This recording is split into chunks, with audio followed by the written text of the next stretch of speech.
присутствующие, кто, чтобы нам знать тоже, понимать, кроме кризисного центра, общественных организаций. Ну тут в большом коллективе командой пришла Центр содействия семейному воспитанию «Берегиня», от замдиректора Елены Васильевича и Анастасии Николаевны, которая единица. Специалисты различные, просто не расшифровали, специалисты службы сопровождения все пришли, да, с «Берегинью», вот их несколько человек. Потом заместитель директора центра медико-социальное сопровождение, да, Игорь Олегович, да, и замдиректора ОТР. Потом центр «Алмаз», наш партнер, это вот городской центр «Алмаз», они как бы амбулаторно, так скажем, поддерживают эти кризисные семьи, которые находятся у них на сопровождении. Ну и все, вот эти вот две структуры, остальные подключаются. Да. Все, спасибо. Ну все, я, наверное, чтобы не задерживать, да, коллег, можно начинать? Можно тогда закрыть окно, чтобы шумно, да, было, не было.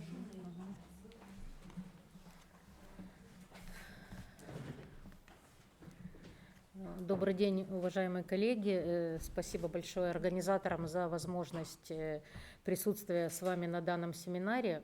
Предыдущий круглый стол был проведен в рамках поддержки стажировочной площадки при поддержке благотворительного фонда Елены и Геннадия Тимченко.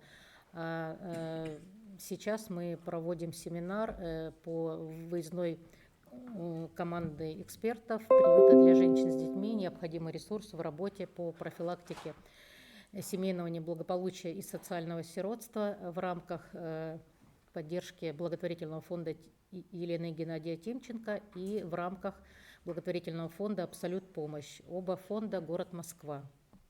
Значит, мы развиваем, все присутствующие гости, да, гости вашей республики, мы развиваем профессиональное сообщество специалистов, организаций, в составе которых имеются приюты для женщин с детьми в трудной жизненной ситуации.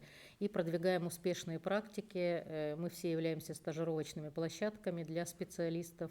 Это обучение, супервизия и тренинги, проведение конференций, форумов. Мы вас приглашаем, если у нас в следующий раз в городе Екатеринбурге будет проводиться большая конференция по приютам для женщин с детьми, приглашаем вас на нашу конференцию. Она проводится раз в 2 года и съезжаются со всей России специалисты, которые занимаются данной темой. Здесь мы представляем межсекторную выездную команду экспертов из 3 городов: города Москвы, города Новосибирска и Екатеринбурга. Так получилось, что мы все представляем общественные организации, но мы очень тесно работаем с субъектами системы профилактики. Мы мягко встроены в межведомственное взаимодействие. И там, где не срабатывает межведомственное взаимодействие, пытаемся помочь своими ресурсами, как можем.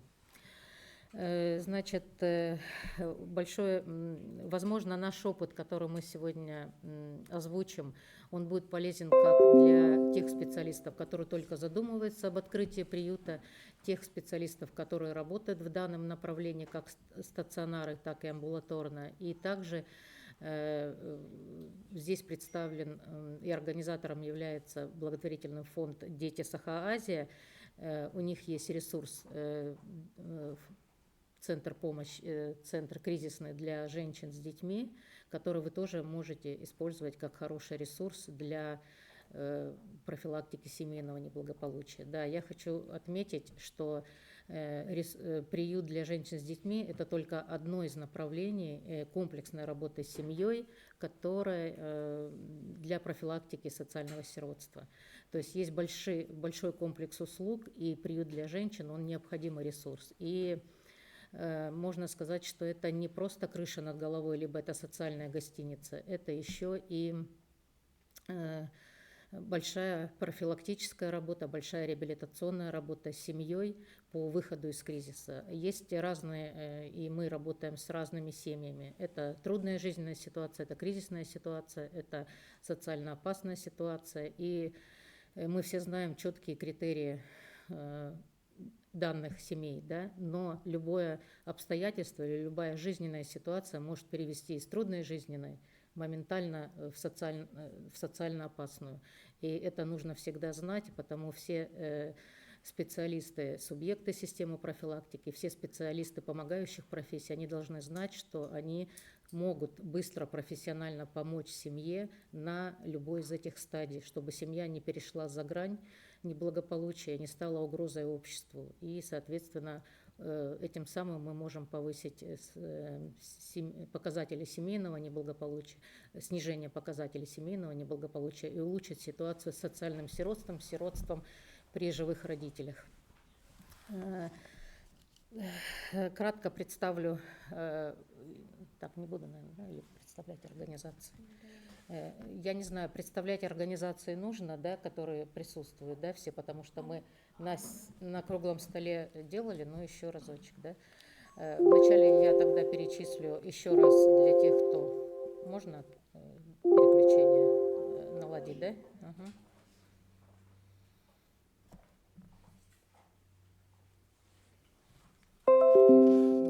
Не получается, не работает. Угу. Ну. Не работает.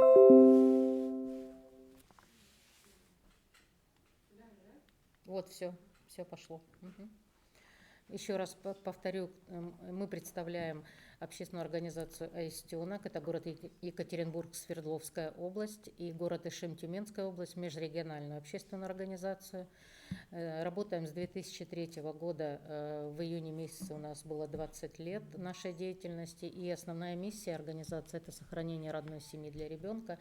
Наши целевые группы – это семьи с детьми, семьи в трудной жизненной ситуации, беременные женщины, которые стоят на распутье по поводу рождения ребенка, и женщины и дети, в отношении которых применяется домашнее насилие. Сейчас эти показатели участились, и потенциально состоявшиеся приемные родители, опекуны и усыновители. У нас раньше была школа приемных родителей, сейчас мы сопровождаем данные семьи, сконцентрировались на сопровождении. И специалисты сферы детства. У нас ресурсный центр, мы проводим стажировки на базе ресурсного центра, обучение, супервизии и принимаем на своей территории конференцию, всероссийскую конференцию приюта для женщин с детьми. Работаем с 2003 года, и постепенно мы наращивали комплекс услуг, чтобы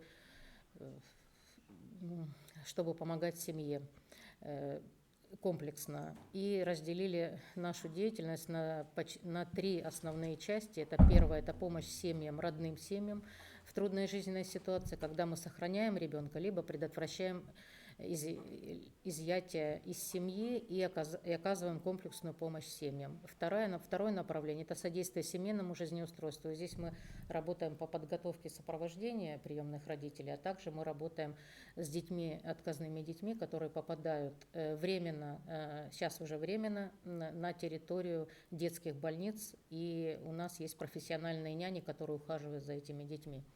И третье основное направление – это развитие профессионального сообщества, продвижение темы эффективной благотворительности и продвижение темы приютов. И именно тема приютов – это вот основное сегодня приезд, именно тема приезда наша к вам в гости. Проводим исследования, семинары и стажировочные площадки.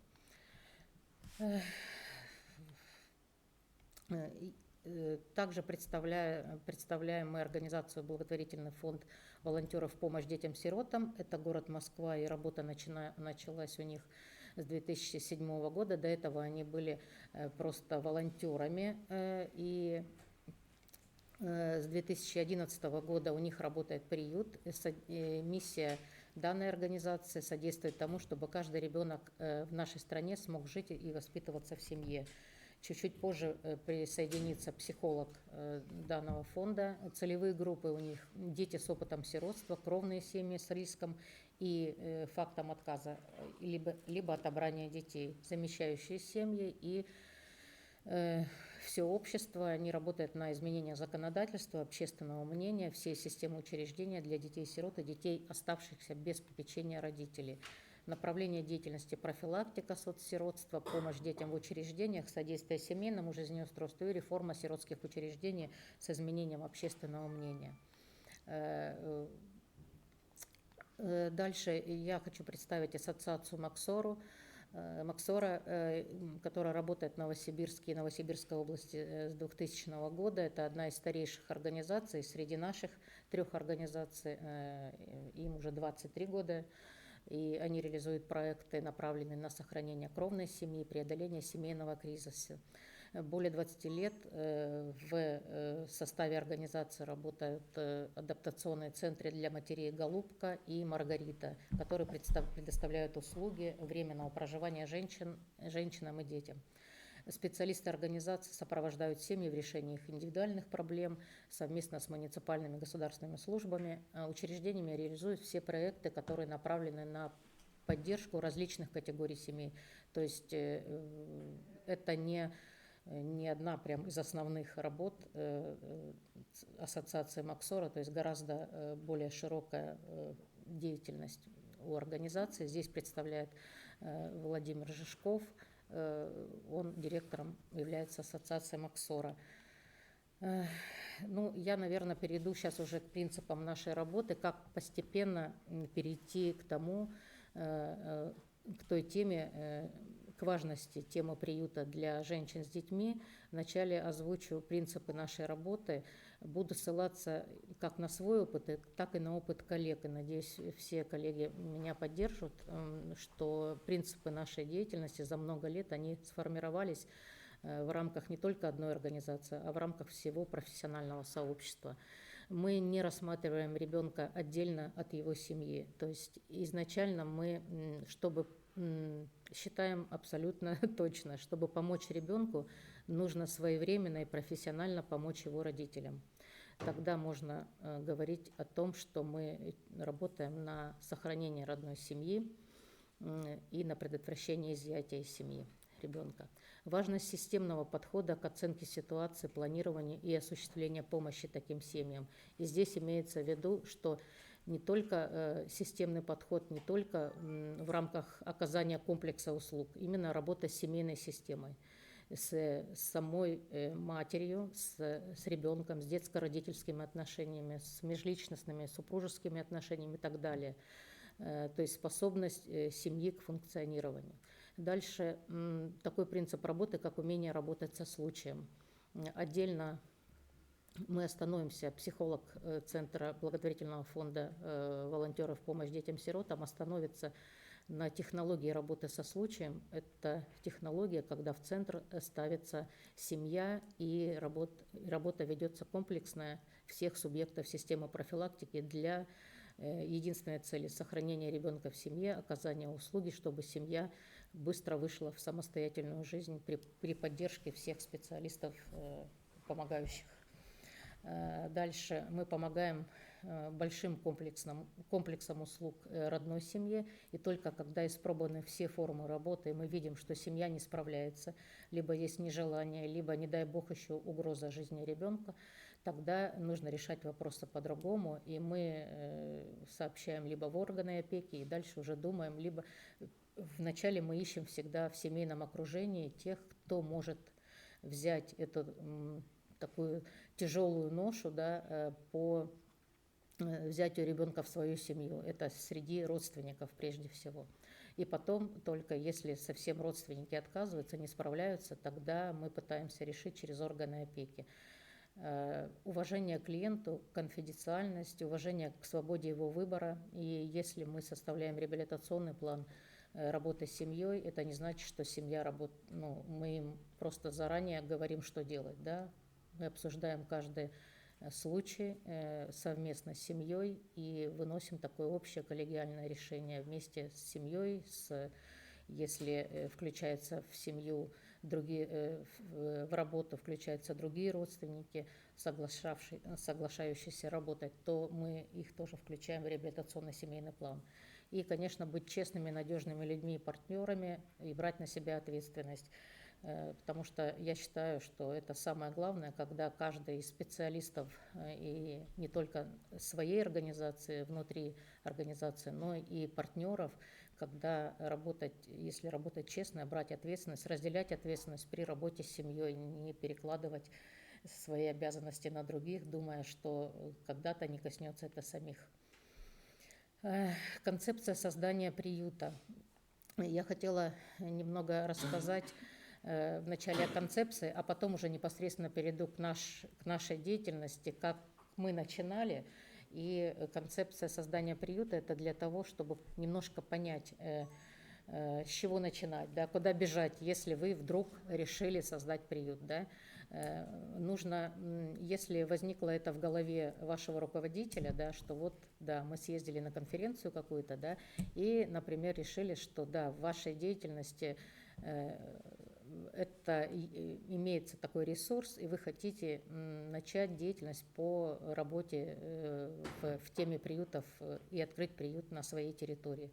Нужно обязательно задуматься, ну, как непосредственно вам нужно, зачем вам вообще это нужно, вашей команде, переговорить с ней, почему вы вообще решаетесь войти в эту тему и насколько это соответствует миссии, вашим уставным документам, вот эта деятельность. И, конечно, про те принципы, которые я озвучила ранее, но это самые основные, да, не расходятся ли ваши принципы работы с тем, что вы начинаете внедрять, какую новую услугу. Потому что бывает так, что люди, специалисты долгое время работали на работу с приемными семьями и четко понимали, что работа с родной семьей их вообще не интересует, да, и у таких женщин, например, непутевых, да, нужно отбирать детей и передавать в хорошо обученные замещающие семьи.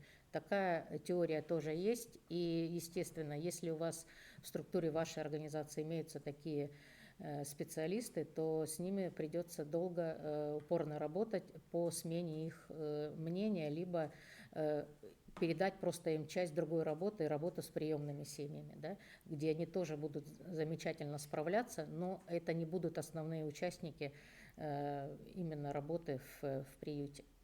Дальше, что вы хотите изменить в своей работе открытием приюта, то есть что это вам даст и ваше ожидание от открытия приюта, что изменится в вашей структуре, в вашей работе, какая у вас будет нагрузка, какие будут ожидания от партнеров, да, ожидания от клиентов, которые к вам пойдут.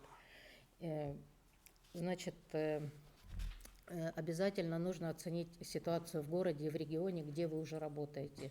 Кто работает в данной тематике и в данном направлении приюты для женщин с детьми. Что значит оценить ситуацию в городе? Сейчас я вам более подробно поясню дальше.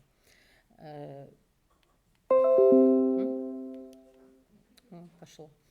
Вот. Обязательно мотивацию сотрудников узнать. Если вы руководитель, и это не сверху запланированная какая-то работа, да, сверху вам не спустили рекомендации о том, что вот сегодня мы уже начали помогать родной семье, да, и теперь мы будем делать приюты для женщин с детьми.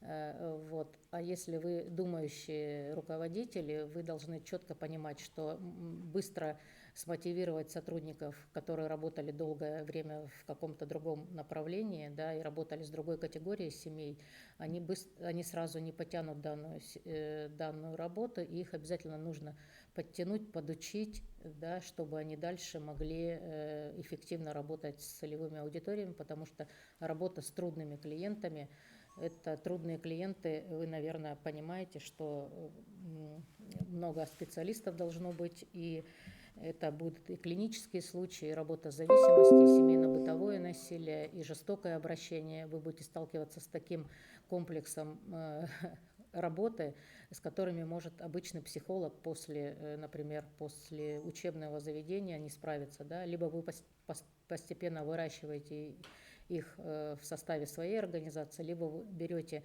давно работающих, практикующих специалистов, и дальше подтягиваете их уже до уровня работы с теми клиентами, которые к вам пойдут. Трудные клиенты, это нужно сразу учитывать.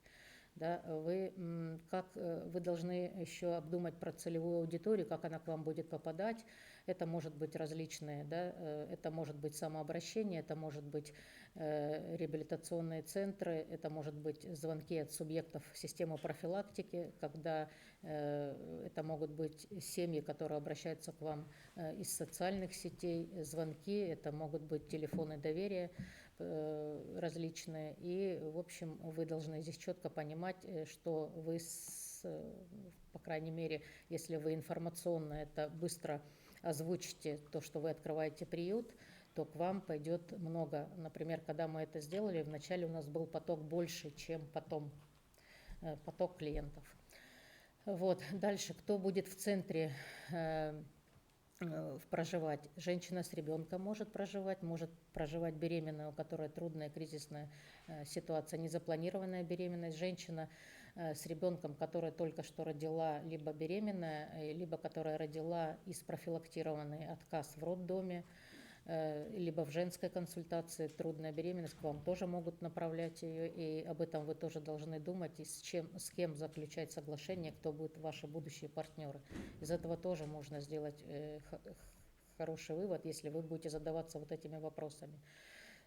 Соответственно, кто будет в центре, помимо женщины беременной, либо с ребенком, в центре тоже будут дети, да, как вы с ними будете проводить работу, да, как выстроена семейная система будет, потому что нужно будет не только работать с женщиной, а нужно будет работать с женщиной и с ребенком, детско-родительские отношения настраивать, налаживать и повышать компетентность, и работать с семейной системой, то есть приглашать родственников, приглашать, если есть те родные, близкие, близкое окружение семьи.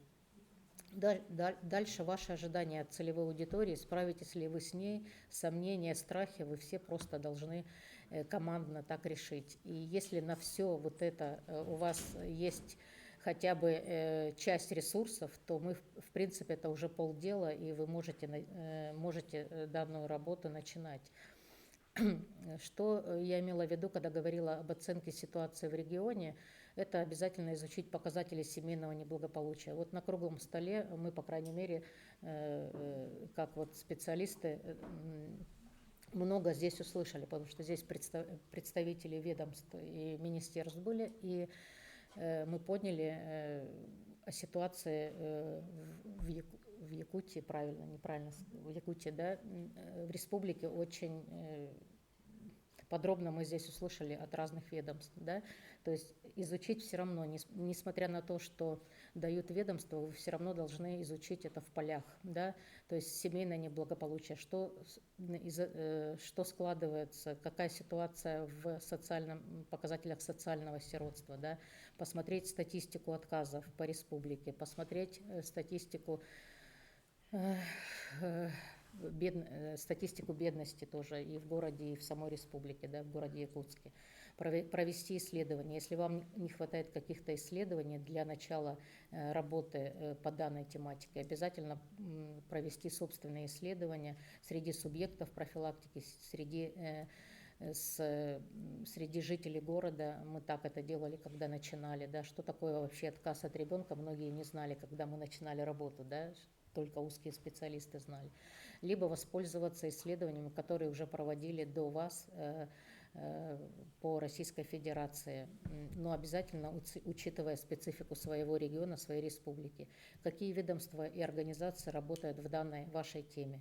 Но это потом более подробно мы можем все это рассказывать, если у вас будет открываться приют, либо вам нужно будет какие-то дополнительные, уже в имеющемся приюте, еще дополнительные знания. Мы можем дальше это уже рассказать, как все это налаживать, межведомственное взаимодействие. Да? И как у вас вообще межведомственное взаимодействие устроено, и встроены ли вы в структуру этого взаимодействия, чем вы можете помочь, каким ресурсом вы можете помогать ведомствам и субъектам системы профилактики. Понятно, что разрозненность и разные показатели, критерии отчетности, показатели отчетности у всех разные ведомств, да, потому может быть упущение во многих вопросах, потому вы можете являться как центр, который работает комплексно, вы можете связующим звеном таким являться. Если у вас на территории НКО, мы здесь услышали, что у вас 2000 НКО по республике и более 200 активно работающих организаций, да, и довольно, значит, нужно выбрать сильные и не слабых НКО, да, выбирать те НКО, которые будут вам полезны в данной работе и закрывать какие-то услуги. Дальше. Ощущается ли вообще нехватка услуг, которые нужно для выхода семей из кризиса? Бывает, что очень много услуг, а элементарно просто нет, например, у семьи продуктов или что-то, и вы не можете помочь. Значит, вы просто ищете либо НКО, либо на своей территории можете выполнить там услуги социального склада, да, начать, да, и можете семьям раздавать, например, одежду, вещи и продукты питания дополнительно. Но это я так, к примеру, да. Дальше. Необходимость комфортной среды для реабилитации досуга. Если у вас, потому что показатели семейного неблагополучия, социального сиротства, они завязаны и на вот этом критерии, потому что если у семей в республике нет комфортной среды, где они могут просто прийти отдохнуть, прийти посоветоваться, получить необходимую консультацию. Здесь мы тоже слышали, что у вас здесь в этом году уже имеется МФЦ, да, такой республиканский, да, откроется, да, и я надеюсь, что это будет хороший ресурс для того, чтобы на ранней стадии выявлять семьи, которые нуждаются в помощи. Дальше необходимость консолидации ресурсов государства, бизнеса и НКО. Мы, например, открыли свой ресурсный центр именно в том числе и для того, чтобы консолидировать данный ресурс, когда государство не может, потому что это довольно такой долгий механизм от реализации от задумки, да, до реализации может пройти очень долгий процесс. Это большая машина, пока она развернется в сторону семьи, да, долго приходилось ждать. Мы начинали, например, в 2003 году, когда нам говорили, что это невозможно, что вы будете там работать с родной семьей, и приезжая на конференции, в основном мы встречались с тем, что все работают во вторичном сиротстве, профилактируют вторичное сиротство, профилактируют уже семьи, предотвращают изъятие из семей, предотвращает отказы от детей-сирот, уже взятых в семью, да, в семью приемных родителей. То есть изначально, потому это очень трудно. И вот если государство где-то не успевает, то НКО им гораздо проще перестроиться, если, конечно, идея это их вдохновит, и они смогут открыть на базе своей организации приюты для женщин с детьми. Бизнес можно привлекать, здесь уже приводились примеры там города Череповца, Северсталь, да, как они помогают в деятельности общественных организаций, и все, что делается помимо государства, финансирует бизнес Северсталь. Я могу привести пример Казахстана, где находятся 23 центра для женщин с детьми по всему Казахстану. И мы вот были со специалистами у них в 2018 году, и у них 23 центра взяли на себя 15 человек из бизнеса, и каждый бизнесмен взял на себя один либо два центра. Это такой большой вклад в дело профилактики сиротства и профилактики отказов. Там могут проживать женщины со всего Казахстана. Вот. Это как пример, да. И имеются ли в территории подобные услуги, вы обязательно должны посмотреть, потому что не нужно выдумывать велосипед. Можно, например, не открывая собственный ресурс, собственный приют, вы можете просто присоединиться и очень активно участвовать в помощи уже имеющегося на вашей территории приюта, особенно если это недалеко и в вашем районе, да. Это может и какие партнеры, с кем вы будете работать, вы тоже должны, наверное, когда начинаете эту тему, вы уже в курсе, кто у вас работает в республике в данной теме. Дальше необходимые ресурсы для открытия приюта. Здесь имеется в виду, что ресурсы для расширения спектра услуг. Да, вы будете встречаться, я потом на примере быстро расскажу, как у нас, и потому вы поймете, что расширением спектра услуг и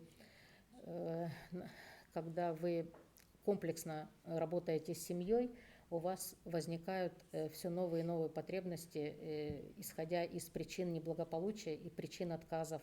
У вас появляются новые услуги, и вы их должны дальше развивать. Спектр услуг будет довольно широкий. И это, возможно, тоже этот ресурс нужно хорошо проработать. Сможете ли вы закрывать многие услуги. Дальше, тот необходимый минимум, без чего нельзя открыть приют, это минимальный набор ресурсов. То есть, это как минимум должно быть помещение. Да? Если помещение есть, то это уже вообще полдела. Да? Потом вы можете понимать, что помещение нужно отремонтировать и привести его в то состояние, чтобы оно было подходило под проживание такой уязвимой категории. Это женщины и дети, и, как правило, и маленькие дети. Это женщины, как мы уже говорили, на круглом столе бывает с психическими заболеваниями. Может быть, там будет ребенок-инвалид. То есть подо все вы должны помещение приспособить. Да? Потом вы можете искать, как ремонт сделать, да? Какие средства, откуда взять. Либо это грантовые средства, либо это привлечение средств бизнеса, кого вы можете тоже задействовать в данном вопросе. То есть бывает так, что вы, например, у вас есть помещение, а вы его даже не рассматриваете под ваш приют. Да? Потом вы съездили на конференцию, поговорили с коллегами, обменялись опытом, получили новые технологии, вы понимаете, что это помещение вам подходит. Вы приехали и сделали так, как вам нужно. Конечно, легче работать общественным организациям в плане того, что от задумки до реализации может пройти гораздо меньше времени, если эта организация может привлечь ресурсы. И наоборот, если в государстве есть ресурсы, но дольше времени проходит на все номенклатурные документы, на согласование и все прочее, но зато там есть большой ресурс. И если вы как специалист можете донести до руководства, а руководство ваше до министерства, что такой ресурс необходим вам в республике, и, конечно, с хорошими доказательствами, да, с доказательствами эффекта от данной работы и снижения случаев неблагополучия семейного и социального сиротства, уменьшения количества сирот при живых родителях, то это будет здорово, и министерство, я думаю, поймет и продвинется в этом направлении. Естественно, все, что для этого необходимо, что я там не смогла сейчас быстро это вам рассказать, вы тоже, может быть, узнаете вот именно на практике, когда мы расскажем уже про деятельность свою. Оценка собственных ресурсов, вы должны, конечно, это все, то есть все, что есть у вас, да, внутри. То есть мы оценили ресурсы, которые у вас имеются, да. Потом вы должны привлечь недостающие ресурсы, которые нужны вам для деятельности, и хотя бы тот минимум, чтобы открыть приют.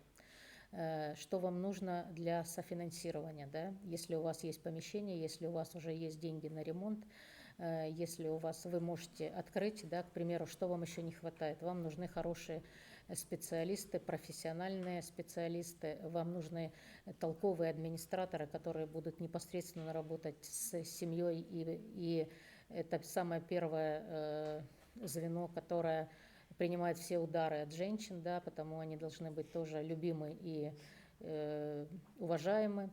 Дальше это обязательно юрист. Юрист – тот человек, который помогает. Вот на первых порах у меня был юрист в учредителях, и она помогала именно своими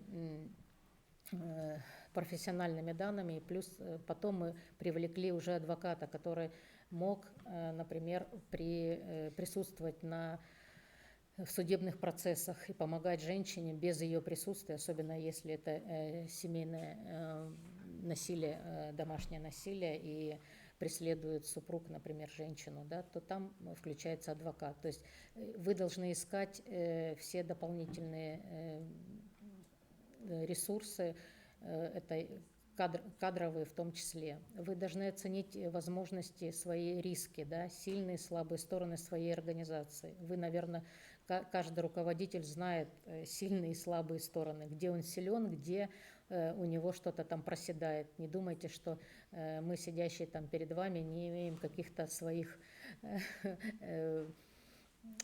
как сказать, не темных пятен, а слабости, да, и с каждым новым приездом и общением с людьми, с партнерами, со специалистами мы для себя почерпываем очень много. Из ваших вопросов мы тоже понимаем, что у нас нужно подправить, подтянуть. И, соответственно, это рост такой обоюдный, да, не только тем, кому мы передаем свою практику, но и тем, и от кого мы получаем. И если мы уже нашли дополнительные ресурсы софинансирования, чтобы ваш проект работал хотя бы первые годы нормально, вы все равно должны иметь в долгосрочной перспективе планы, да? Вы должны иметь стратегию на много лет вперед. Несмотря на то, что творится в нашей стране, несмотря на то, что творится в политике и в экономической ситуации, все равно простраивать нужно. У каждого из нас свой путь, и никто не ложится и не умирает, несмотря на то, что вокруг такая тревожная обстановка, и людям не всегда хочется, даже у многих депрессия, потому что нельзя что-то планировать долгосрочно, все равно надо планировать.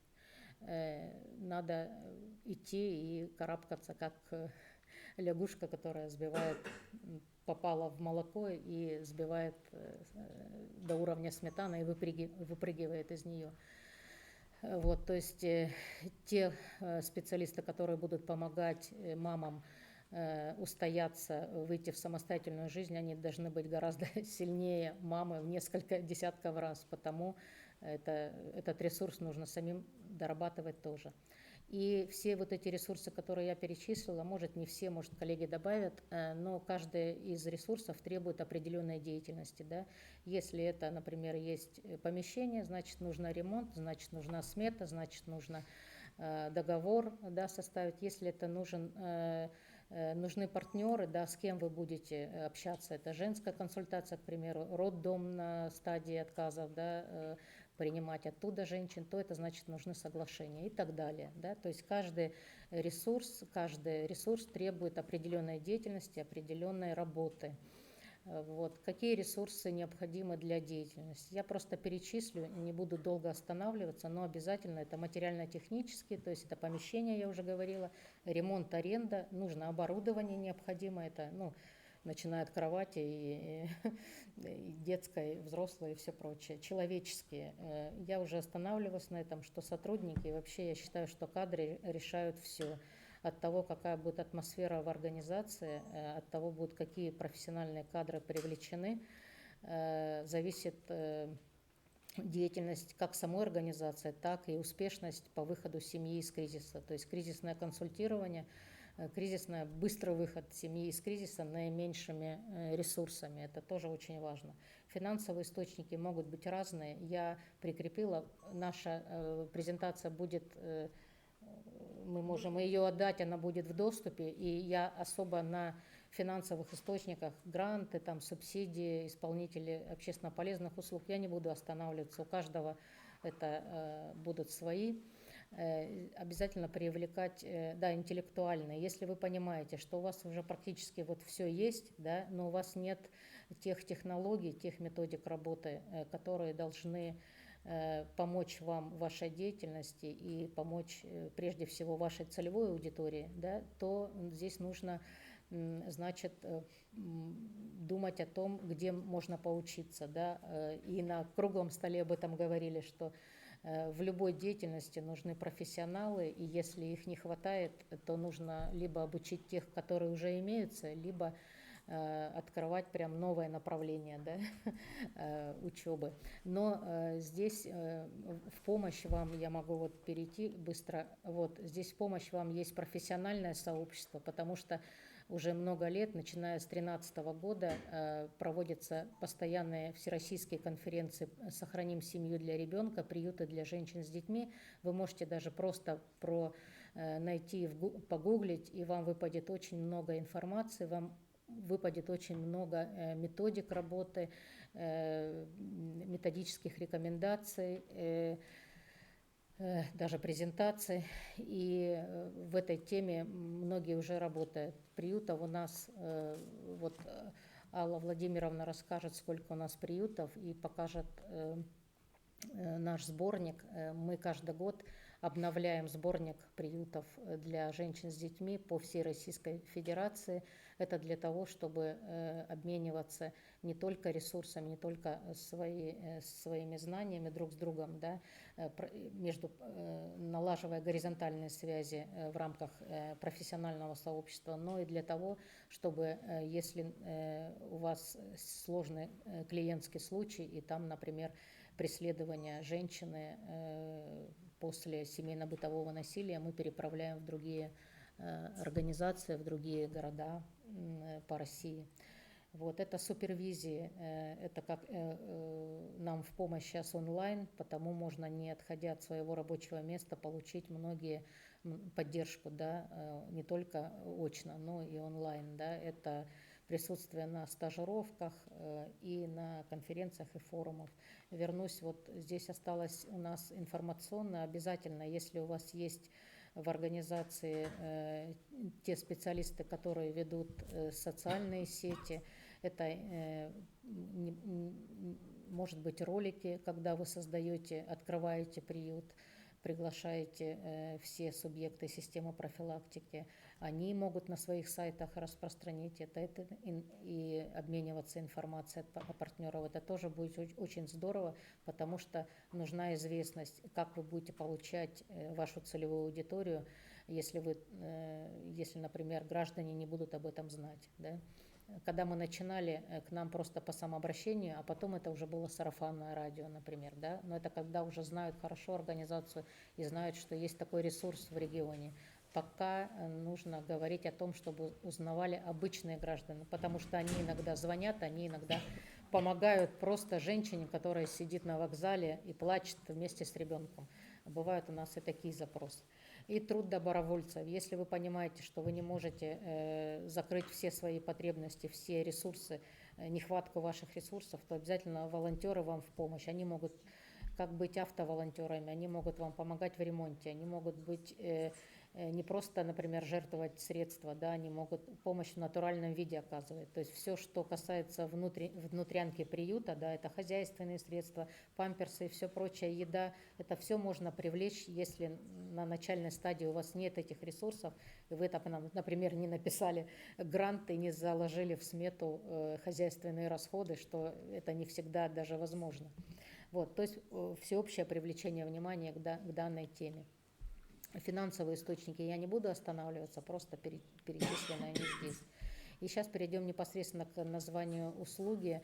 Несмотря на то, что это долго уже работающий ресурс в регионе, они все равно единого названия у нас нет до сих пор.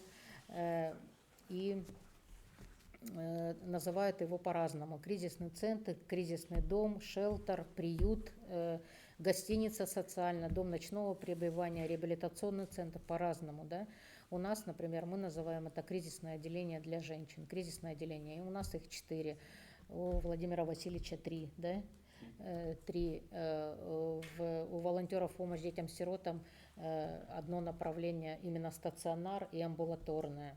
То есть по-разному. Но хочу еще раз отметить, я уже об этом говорила, что социальная гостиница – это такой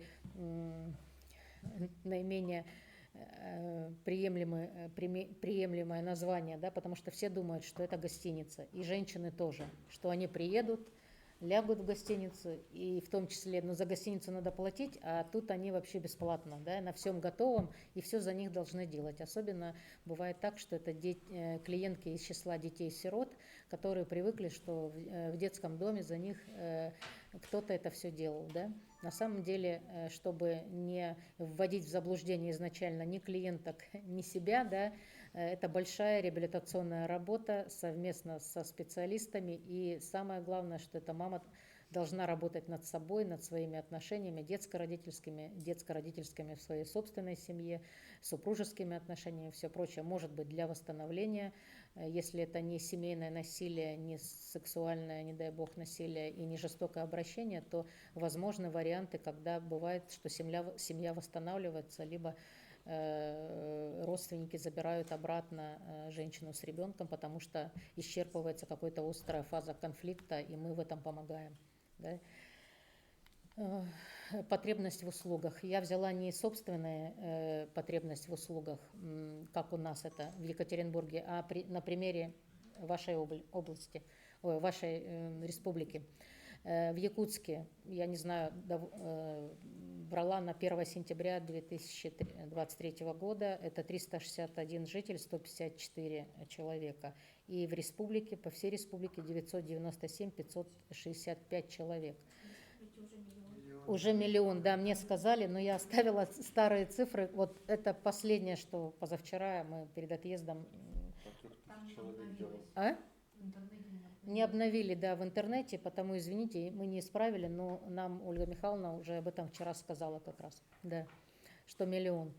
Вот, так вот, у нас нет строгих цифр, сколько должно быть мест в кризисных отделениях, но у нас есть данные зарубежных коллег, они говорят о том, что самое оптимальное количество кризисных мест – это одно место на 10 тысяч жителей. То есть вот если это в городе Якутске, это нужно вам 36 мест, да, это будет более или менее оптимально, да. По всей республике нужно 99. Ну, раз у вас миллион, значит 100 мест, да. Ну, это все зависит от того, какой срез вы сделаете при открытии приютов. Если у вас на самом деле там по семейному неблагополучию показатели будут хорошие, то может быть даже и меньше, может быть будет даже 100 мест, а они будут где-то какие-то будут незаполненные, простаивать, да. Потому не всегда нужно открывать кризисное отделение, строя новые, да. Можно вот сейчас, пока идет реструктуризация детских домов, да, переводы их в центры семейного устройства и реорганизация всех структур, передача в Минтруд, учреждения здравоохранения, да, и образования, это как раз можно сделать наиболее оптимально, быстрее, просто на базе одного из учреждений сделать отдельный вход и сделать дополнительные кризисные места для женщин, что закроет, например, потребности. То есть вы потребности свои знаете, не знаете, а если вы начинаете эту работу, то нужно определить эти потребности. Вот все о том, о чем я говорила выше. Как мы сами пришли к созданию приюта, коротко скажу, что вначале мы работали, в первый год мы работали по осознанному родительству с подростками, да, мы проводили тренинги, рассказывали, как вступать в отношения молодым людям и рассылали свои проспекты в женские консультации, в ЗАГСы, и мы думали, что на ранней стадии можно это предотвратить. Потом мы перешли к женским консультациям и параллельно начали на базе роддома профилактировать отказы от новорожденных. Согласился на тот момент, в 2003 году, когда мы разнесли все свои просьбы во все субъекты профилактики, согласился всего один родильный дом работать с нами. И вот с него началось все, когда мы спрофилактировали из 48 случаев в первые 9 месяцев работы 18 у нас аннулированных отказов, и потом дальше мы, изучая причины отказов от детей, уже свои услуги начали расширять спектр услуг, да, для семей. Мы понимали, что непосредственно нужно. И одной из самых больших, самых основных причин – это психологические и социально-экономические, то есть два вида причин. И одна из самых главных – это отсутствие жилья, отсутствие отдельного жилья, либо проживание на одной территории с родными, когда имеются серьезные конфликты и невозможно проживания имеются зависимые родители, и женщина с ребенком, либо беременная, не может проживать. Дальше это когда нет личной зрелости у женщины, это юное материнство. Вообще, когда мы начинали в 2003 году изучать эту тему, мы думали, что от детей отказываются женщины, молодые, да, как правило, это до 18 лет. Почему-то мы думали так. Вот. А оказалось, в первый год работы это 27, 30, 32 года, и были 43-летние, это отказ не от первого ребенка. Ну, то есть об этом вот более подробно социальный портрет коснется Алла Владимировна.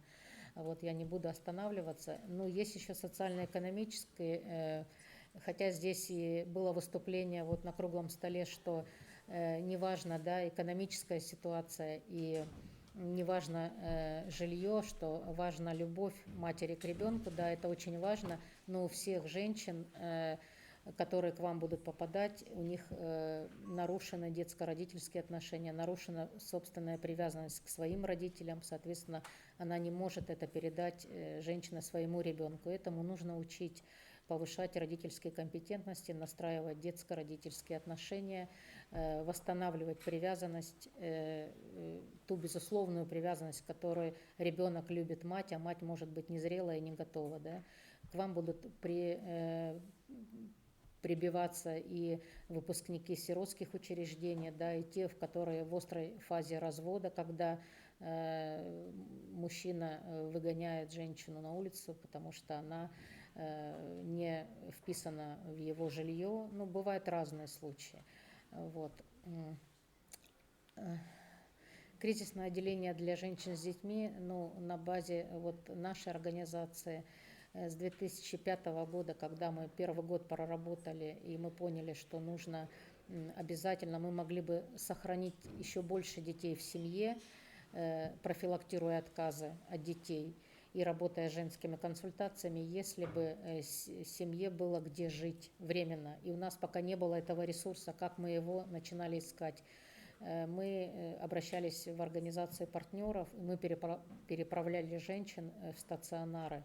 Ну, с 2009 года мы уже стали, наконец-то, доработали ресурс именно финансовый, да, когда мы смогли снять жилье под кризисное отделение. Вначале это было съемное жилье, мы платили аренду и коммуналку, а потом с 2013 года, благодаря благотворительному фонду «Солнечный город», город Новосибирск, 2013-2019 год, это у нас появилась квартира на 5 мест и дом на 7 мест.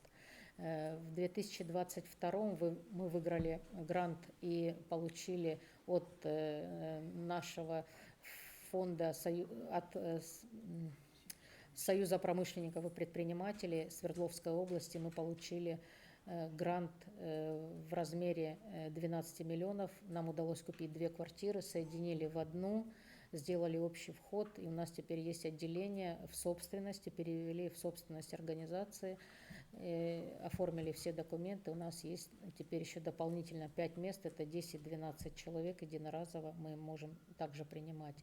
И еще нам передали, и у вас, возможно, тоже есть в республике те фонды, которые, например, у нас есть банк, который передал свой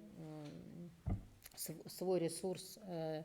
У него долго простаивала социальная гостиница для командировочных. В 2020 году, в связи с тем, что онлайн стало больше и стало меньше приезжать людей, она стояла долго бесхозно. И нам передали тоже помещение дома, где мы сделали ремонт. И в общей сложности у нас 23 места. Единоразово можно поместить, это имеется в виду 23, это не всего, это мама, ребенок, то есть максимально 46, может быть, у мамы бывает так, что не один ребенок, естественно. Вот. Кризисное отделение у нас, вот просто мы представили наш ресурс. Здесь это и дом, здесь у нас есть и тепличное небольшое хозяйство, где мама обязательно проходит трудовую реабилитацию, швейное производство на базе некоторых кризисных отделений, игровая зона обязательно, и женщины, да, и узкие специалисты приходят как на территорию кризисных отделений, так и мамы приезжают к нам в офис, в ресурсный центр, где у нас больше территории, и мы можем там проводить с ними определенные занятия, тренинги, мастер-классы для детей, выездные мероприятия, как форма, одна из хороших форм объединения людей, семей. Что в ресурсы территории у нас в Свердловской области? У нас их 53 места, из них 10 мест в городе Екатеринбурге, это учреждения в подразделении Министерства социальной защиты, учреждение «Малахит», государственный комплексный центр на 10 мест, и плюс 4 места по области всего государственных. Наш вот 23 места. Дальше отделение «Нечаянная радость» и кризисный центр «Семья» в городе Первоуральске, это где-то 30 километров от Екатеринбурга, недалеко. Имеется здесь 14 мест, это в ведении церкви. Дальше есть некоммерческая организация «Семья детям», город Ревда, там 2 места. И всего в Екатеринбурге 1540 почти тысяч населения. Тоже, как и у вас, цифры старые, говорят, что уже у нас там за 1 600 000 там перевалило. Вот, общее по области 4 239 161 человек. То есть у нас должны быть где-то 153 места, да, если смотреть так, либо 420 мест по области, да. Ну, у нас пока и вот их 53, если суммировать все наши государственные, общественные организации, религиозные.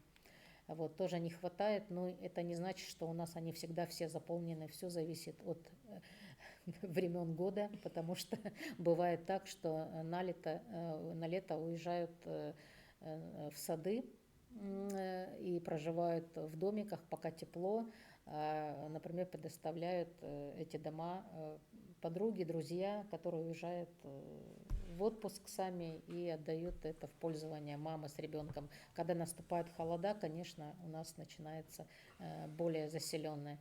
Да, как семьи попадают в приют, это сигналы из роддома, спрофилактированные отказы, и дальше нам передают семьи на сопровождение. Мы сами выявляем тоже в 2 роддома, 1 роддом и 1 перинатальный центр. Специалист наш ходит по сигналам медиков и юристов родильного дома. Дальше семьи попадают по самообращению, это в период беременности, после родов, острых семейных конфликтов, я уже говорила, при разводах, бывает потеря жилья при пожаре. Мы берем, конечно, обращений больше бывает при пожаре, либо при миграции какое-то население. Бывают семьи полные, да, но, к сожалению, мы полные семьи не можем брать, потому что у нас, для женщин с детьми, да. То есть вы можете тоже это предусмотреть, если вдруг появляется семья, которая потеряла жилье, не дай бог там при пожаре, либо она переехала в другой район, и пока не может встать на ноги, не нашли работу, не на что жить. Да, если у вас есть отдельный вход и отдельное, например, вы тоже можете это предусмотреть заранее, делая реорганизацию помещения под кризисный центр, что вы можете предложить и такое проживание, такой вид, когда полная семья бывает, оказывается в кризисе, чтобы не разлучать ни ребенка, не рвать супружеские связи, да, и не лишать ресурса детей и саму женщину дополнительного.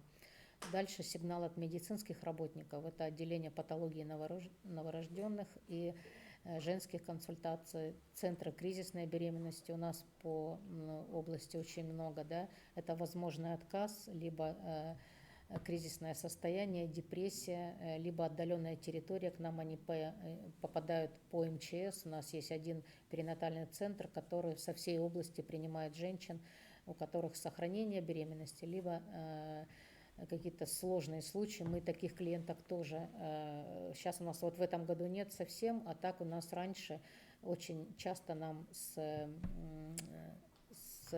отделения, с этих врачи звонили, просили помочь. временно приютить женщину, пока за ними приедут родственники за ней, и либо предоставить необходимые вещи, памперсы и средства по уходу для ребенка, пока мама находится в больнице и ей никто не передает посылки. Ну, к примеру, вот такое тоже возможно. Мы очень плотно работаем с детскими больницами, так как наши воспитатели на территориях детских больниц, 4 детских больниц работают по уходу за детьми-отказниками в больницах, то нашу организацию знает и к нам часто обращаются, если не только один ребенок лежит, а, соответственно, лежит мама, к которой никто не приходит, у которой нет, например, с собой документов, нет никаких средств для ухода за ребенком, и она в подавленном состоянии, и, например, врач-психотерапевт выявляет у нее там до и послеродовую депрессию. И, соответственно, нам такие случаи тоже сообщают, и мы помогаем всеми ресурсами, которые у нас есть. Ну и звонки по телефону на сайт, это регулярно. Ну сколько у нас в день бывает случаев? Бывает 20 писем на сайт, бывает там 2 по-разному. Из них мы вычленяем те, которые на самом деле необходимы, да, и сразу передаем. Вот Алла Владимировна их на сайт получает и передает Яне Владимировне, которая непосредственно именно те кризисные случаи вычленяем, которые мы видим, что либо это домашнее насилие, либо конфликт, либо развод сложный, когда есть угроза, что мама с ребенком останется. Ну и сарафанное радио никто не отменял. Люди, которым уже помогли, они передают другим наши контакты, и нам дальше звонят и обращаются к нам в семью. Опять не переключается, что-то нажмите еще разочек. Ага, спасибо. Социальный портрет женщин отдельно расскажет Алла Владимировна. Очень интересное исследование мы проводили. Мы поделимся документами, мы даже в печатном виде это привезли с собой. Дальше трудности и ограничения при попадании в приюты. Мы здесь уже говорили вот на круглом столе о том, что у нас, например, есть ограничения при попадании, да, и есть у нас сборник приютов, где перечислены все организации, в которых имеются приюты по всей России, и там есть конкретно критерии попадания в организацию, можно показать даже этот сборник приютов. Он только в печатном варианте выдается на руки, потому что это для того, чтобы посторонние люди не могли найти адрес приюта и не могли навредить проживающим. Там указаны, а так ссылки на телефоны только, да, можно. А здесь у нас адреса есть, да. У вас есть, но вы можете кому-то вот отдать, кто в этой теме более всего заинтересован и понимает суть происходящего, о чем мы здесь сегодня говорим. Значит, трудности при приеме документов. У нас мы говорили о том, что мы не берем, например, женщин из числа детей-сирот, потому что есть государственный центр, который этим занимается. До этого был государственный центр, специально предназначенный для детей, для женщин из числа детей-сирот до 23 лет. Туда могли попадать женщины с проживанием на 3 года, и там с ними велись. Потом это в системе образования, Министерство системы образования было, а потом закрыли этот центр. Вот. У нас мы не принимаем, значит, из числа детей-сирот клиенток, хотя всегда делаем исключения, и по просьбе субъектов системы профилактики мы, конечно же, берем. Не принимаем в острой фазе алкоголизации, если есть ремиссия, дальше мы помогаем кодировать, и дальше работаем уже амбулаторно при выходе, например, если у женщины есть жилье амбулаторно, если нет, то она попадает к нам. И если у нас есть несколько отделений, то, естественно, мы не селим женщин, если у нас, например, 2 женщины в стадии ремиссии по причине алкоголизации, да, то мы их вместе не селим, мы их разделяем, чтобы они не сошлись, да, и свояк свояка издалека не узнал. Не закончилось. И на этом, да, наша не закончилась наша работа. Вот. Дальше медицинское свидетельствование. Если вы планируете себе то обязательно планируйте, особенно вот в государственных структурах, где есть большие площади, запланируйте отдельный вход, где есть изолятор, потому что у нас часто бывает так, когда нам субъекты системы профилактики, например, линейная полиция звонит и говорят, сняли с поезда женщину, у которой украли документы, дальше ее высадили, она сидит с ребенком в детской комнате, возьмите ее. А у нас входные документы, медицинские в том числе. И у нас есть угроза, да, заражения других, не дай бог, да. Вот, потому лучше всего, когда есть изолятор. Но мы сразу даем координаты государственного центра, где есть изолятор, где может женщина в течение 3 дней спокойно жить и постепенно пройти все анализы. Дальше ограничения по целевой группе, в том числе заболевания какие. Вот с заболеваниями, с психиатрическими заболеваниями мы не берем, но опять-таки это у нас написано в положении, опять-таки мы берем, если это умственная отсталость, если это нет угрозы для ребенка, и мы уже продиагностировали, и у нас хорошая связь не только со специалистом нашим, с психологом, которая выявила, диагностику провела, но и с медицинским учреждением. Дальше есть ограничения по целевой группе, когда не берем женщин, так, кого мы еще не берем? Ну, наверное, я-то все перечислила, да. Бывает так, когда... Активная стадия туберкулеза. Ну, естественно, да, активная стадия туберкулеза, да, СВИЧ-инфекция мы берем, ну, в общем, остальных мы все практически берем. Если, конечно, нарко- и алкозависимость острая фаза, то нет. И еще хочу сказать, что есть государственные центры, которые не принимают, и чревато это и для общественных организаций, конечно, которые не принимают без документов, потому что женщина может находиться в розыске и просто тупо переезжать из одного кризисного отделения в другой, говоря о том, что у нее трудная ситуация. Да, и здесь нужно тоже вычленить быстрее, разобраться с ее ситуацией. Мы принимаем, но мы сразу начинаем выяснять, где она была раньше. Это очень сложно, потому что если у вас налажены связи и вы работаете официально согласно закону, то обязательно вы должны уведомлять и участковых, да, по месту жительства, да, и, соответственно, вы не можете брать мигрантов, если у них нет регистрации. Вот, и это чревато чем не только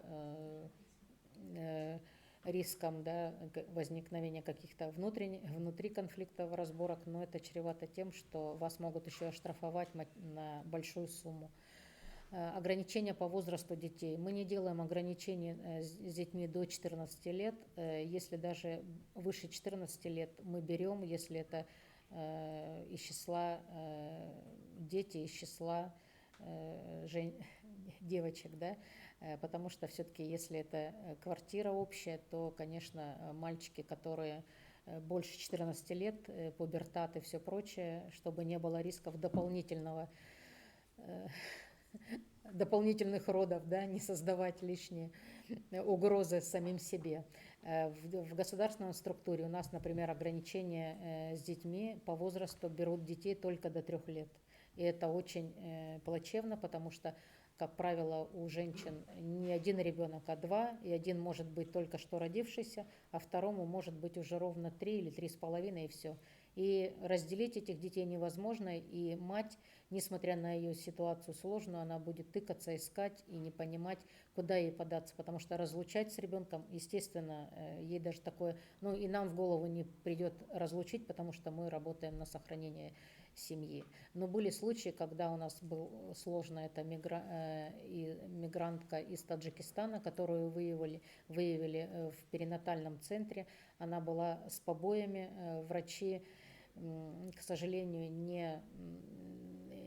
не передали этот случай в МВД, не позвали. Просто соседка по палате, зная то, что к ней психотерапевт пришла, а психотерапевт, она одновременно является у нас нашим сотрудником по ГПХ, работает, она позвонила нам, и мы провели большую работу по изоляции от насильника.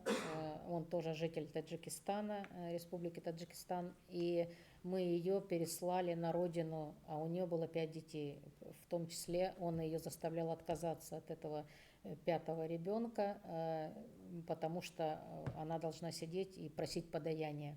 У нее своя, как он в своей голове представлял, свои функции женщины. Она должна сидеть на дощечке в минус 30 мороз и просить подаяние, и ребенок должен, ну, в лучшем случае, молчать и не плакать. Вот. Это при том, что вот ее супруг, так называемый, он ее бил, и из двойни, которую она родила, один ребенок, мальчик, умер. То есть мы провели большую работу, он у нее отнял все документы, мы восстановили документы в течение 3 дней через Международную организацию по миграции. Это был сложный такой процесс, но мы задействовали все связи уполномоченного по правам человека, уполномоченного по правам ребенка, консульства Таджикистана. В общем, мы подключили всех, и сам консул вывозил эту женщину, потому что муж ее преследовал. И я сказала, что на нашей машине мы ее не повезем далеко, мы от него не уйдем, да, он все равно прицепится, потому что он начал названивать мне на телефон. Я говорю, нужно сделать так, чтобы женщина улетела. Мы связались с ее родственниками, купили ей билет, и она преспокойно уехала в свою страну вместе со всеми детьми. И потом уже звонили родственники, благодарили, сказали, что спасибо, что спасли нашу дочь. Вот. Ну и по межведомственному взаимодействию я быстро скажу, что мы работаем как некоммерческая организация, все здесь присутствующие с некоммерческой, мы представляем НКО сектор, да, дергается. Вот. Мы работаем и с органами государственной власти, и с организациями-партнерами, это гильдия адвокатов, кризисные центры временного проживания разной ведомственной подчиненности, государственными учреждениями, центры УСЦЗН, органы опеки, центры помощи семье и детям и бывшие детские дома, это центры семейного устройства, центры занятости. Органы государственной власти, это прокуратура, Следственный комитет, областной суд, МВД, комиссия по делам несовершеннолетних и полиция по делам несовершеннолетних, когда нам сообщают сложные случаи, когда, например, прокуратура либо Следственный комитет нас вызывает, и вот здесь говорили о том, кто должен быть из специалистов, да, педагоги в основном, да, на самом деле прокуратура, Следственный комитет, если совершены противоправные действия, да, и ребенок либо женщина являются свидетелями преступления, либо сами участники, да, то вызывается психолог, который педагог там они не имеют права вызвать педагога, обязан только психолог присутствовать при допросе несовершеннолетнего. И мы создали даже комнату.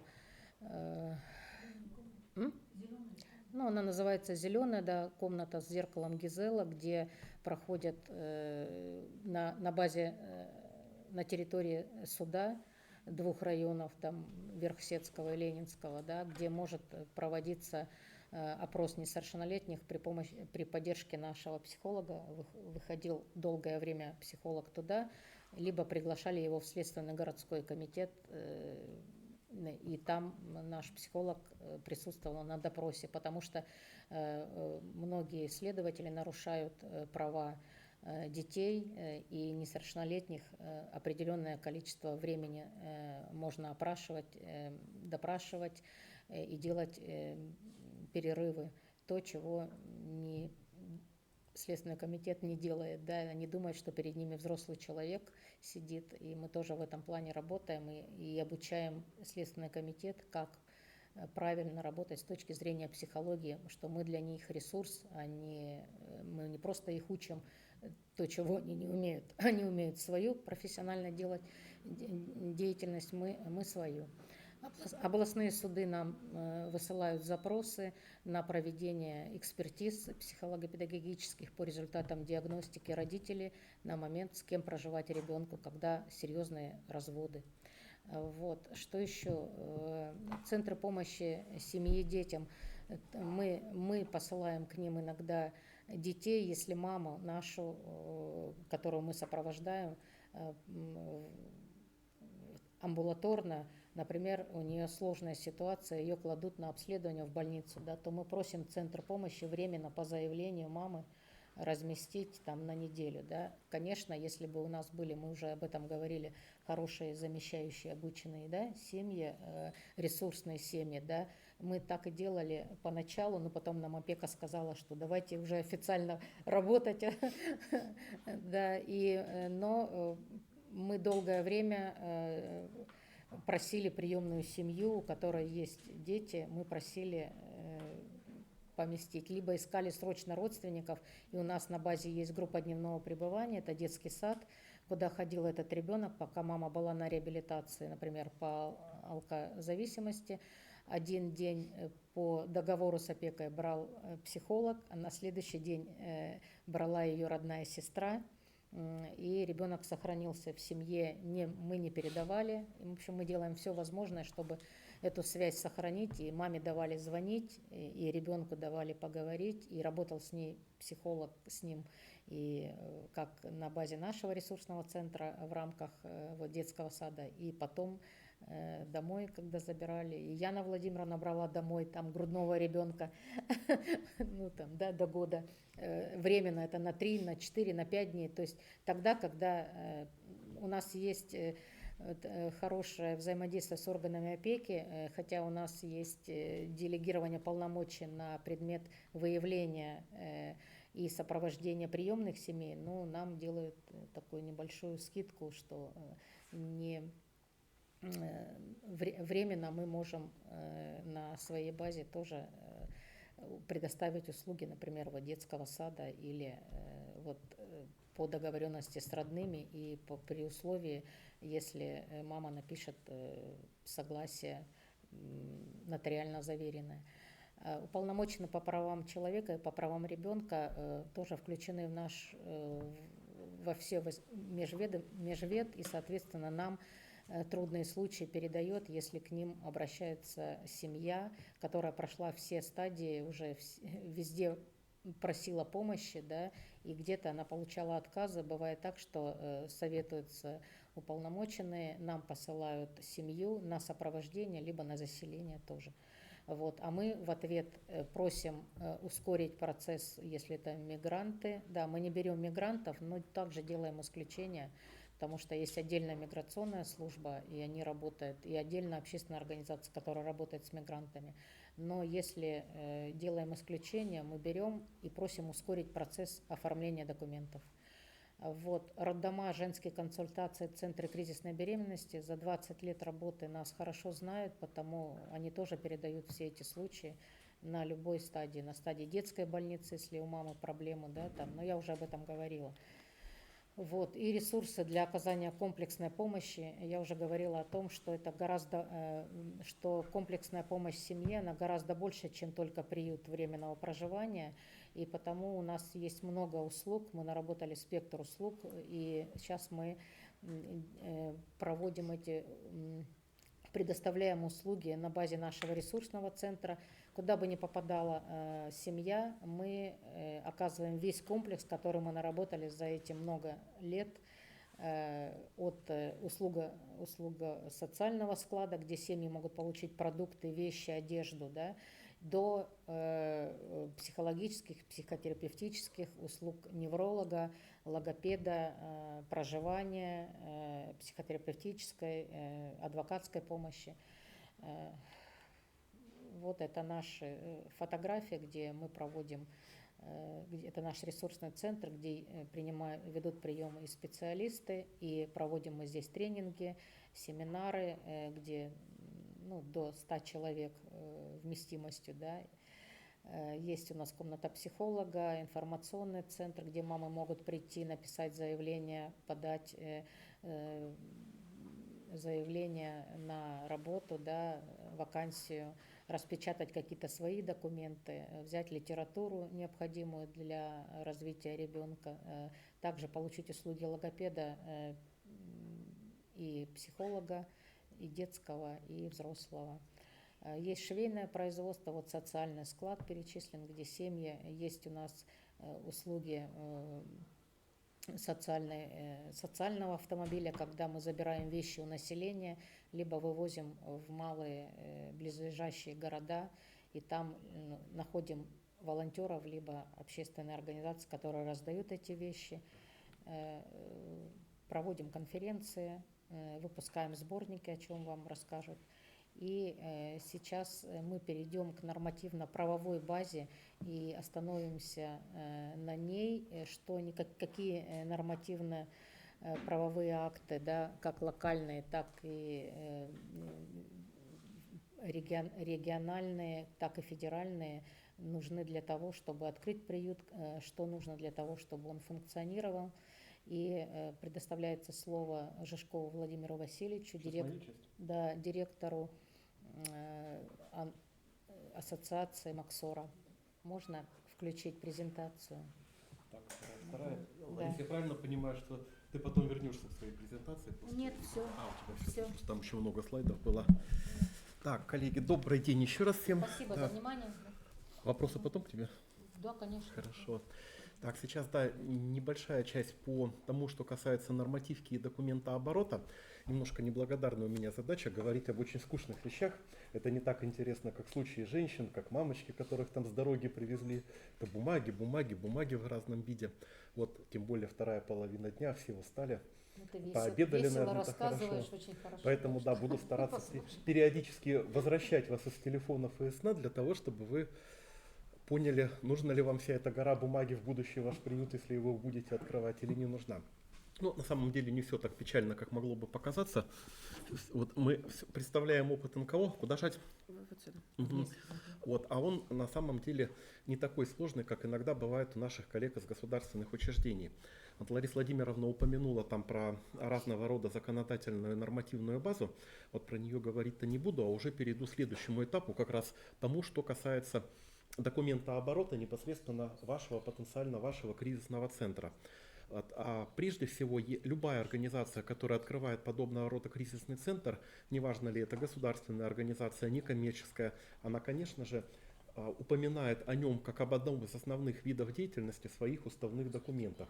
То есть открывать приютом, кризисный центр для мамы, если у вас в уставе не прописано такое направление работы, это будет не совсем корректно и может потом вызвать вопросы к организации у проверяющих органов по тому, что ее расходы финансовые носят нецелевой характер. Вот, соответственно, обратите на это внимание. Те, кто начинает свою работу с нуля, они должны обязательно внести необходимые изменения в устав, то, о чем мы с вами говорили позапрошлую нашу полтора дня назад во время общения, и вы тогда упомянули, что вы очень сильно меняли устав, когда вот эта работа у вас новая была. Вот, да. То есть вы тогда сделали эту работу, соответственно, и у вас это получилось. Вот, совершенно верно. Это как раз пример того, что организация, расширяя свою работу, необходимые изменения внесла. В соответствии с действующим законодательством надо идти всегда в ногу и... Конечно. Обязательно, совершенно верно. Да, это касается и государственных органов, и, конечно же, некоммерческих организаций. Вот. И тоже такая штука, которая раньше не привлекала внимания, а сейчас, как правило, на нее обращают внимание проверяющие инстанции, это код АКВЭД организации, то есть какая деятельность организации является основной. Поскольку у вас речь идет о предоставлении услуг временного проживания, то обязательно нужен соответствующий код. Он должен быть либо основным кодом вашей организации, либо одним из дополнительных. Вы знаете, что коды АКВЭД можно цеплять сколько угодно, но код 8790 должен иметься в этом случае среди прочих всех кодов. Обычно бывает так, что организация, которая изначально не имела на своей базе приюта, начинала с другого кода той же группы предоставления соцуслуг без проживания, затем создавала приют, но долгое время этот код не меняла. Вот был у нас судебный прецедент, когда к одной из некоммерческих организаций налоговая пыталась доначислить разного рода штрафные санкции за тот период, с какого она открыла приют, до того момента, когда она поменяла код АКВЭД на предоставления проживания, там, по-моему, год и 4 месяца у нее период был, они посчитали, что все это время организация расходовала средства на приют нецелевым образом и, соответственно, хотели оштрафовать ее на сумму 70% от общего объема этих расходов.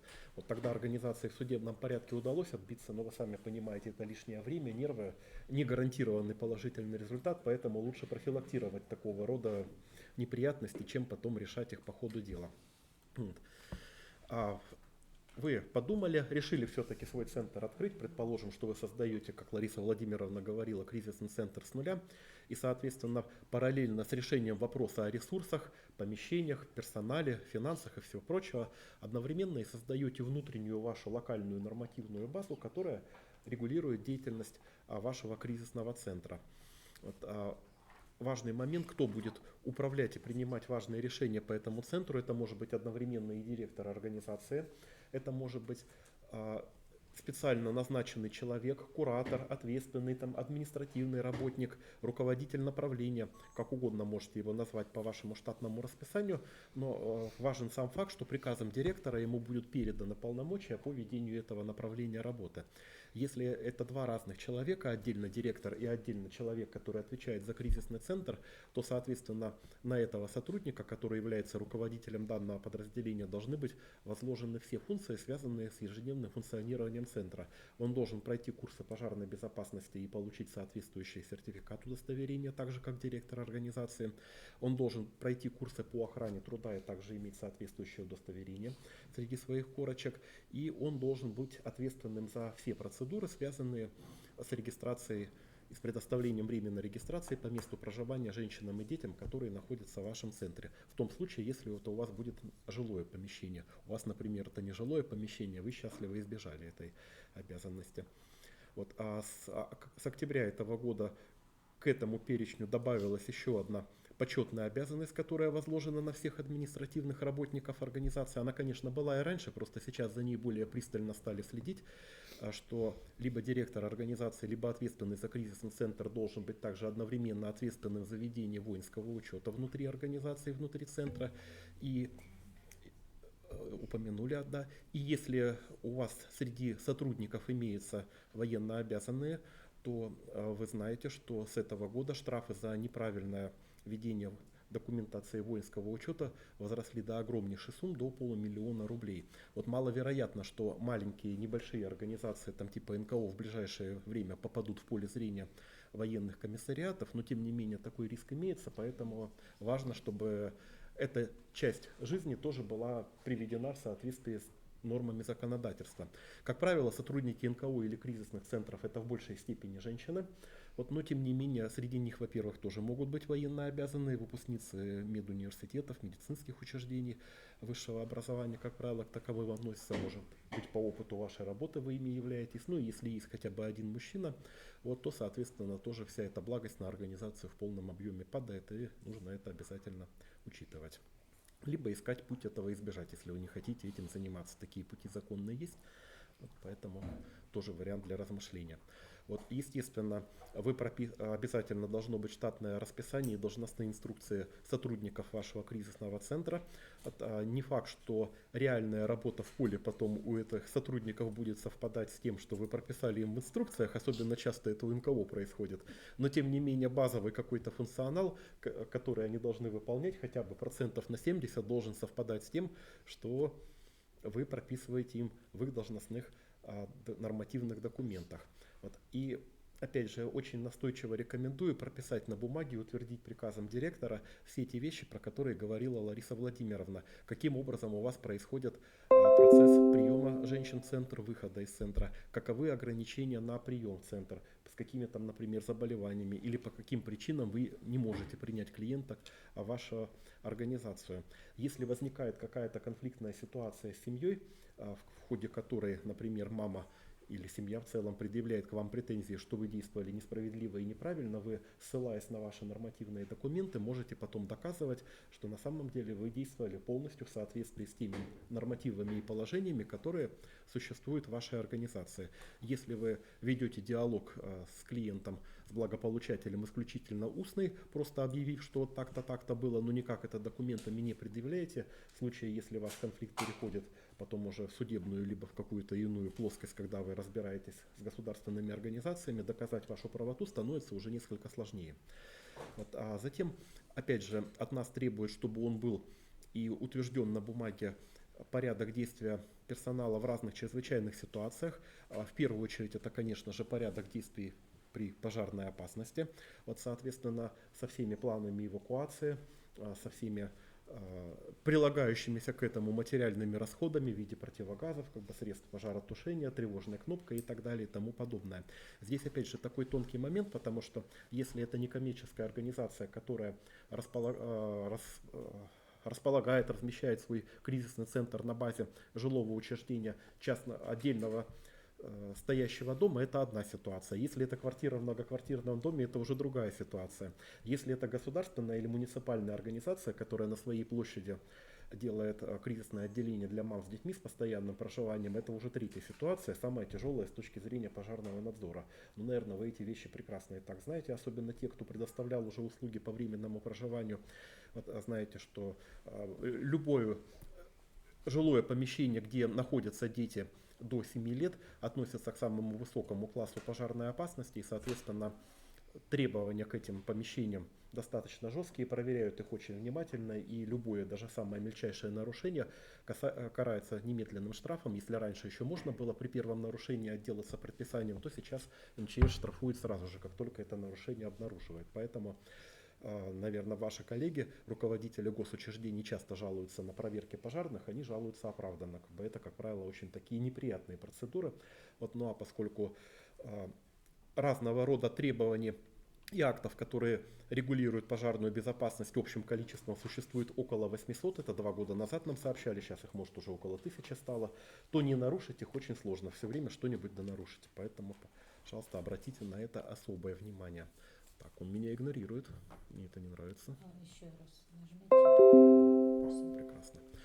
Вот. А все те вещи, про которые говорила Лариса в своем выступлении, каким образом вы строите взаимоотношения с женщинами, какие у вас существуют правила, какой договор вы подписываете, вот какие документы с женщиной формируете в ходе совместной работы, опять же, все должно утверждаться руководителем организации.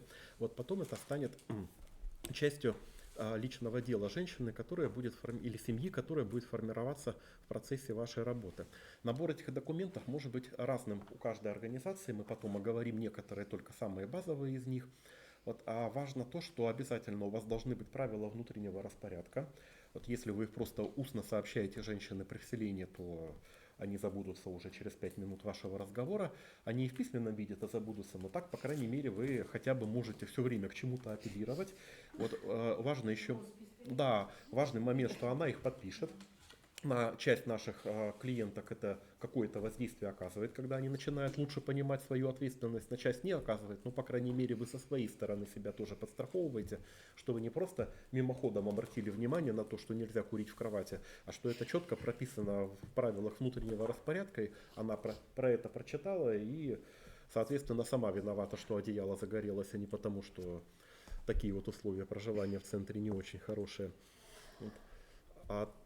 Договор, который вы заключаете с женщиной, с семьей при вселении в центр, он, как правило, у разных организаций носит разное название, некий такой усредненный вариант, договор о безвозмездном предоставлении социальных услуг, иногда о предоставлении сразу услуг по временному проживанию, еще какие-то варианты названия могут быть самые разные, главное, что он, конечно же, должен быть. Вообще оказывать любую помощь, любые виды услуг семье при пролонгированном сопровождении и не заключать с ней договор, это очень и очень плохо. Это моветон не только с юридической точки зрения, это вообще создает большую угрозу и риск для вас, как для специалистов, для вашей организации, поэтому при любых долгосрочных формах работы с семьей лучше это перевести в договорные отношения с ней, чтобы и вы четко там прописали свой круг обязательств, которые вы берете по отношению к этой семье, ну и семья знала, что она тоже имеет ряд требований к себе, ряд предложений, условий, которые она должна выполнять, а если они не выполняются, то есть риск, что этот договор будет расторгнут с вашей стороны в одностороннем порядке.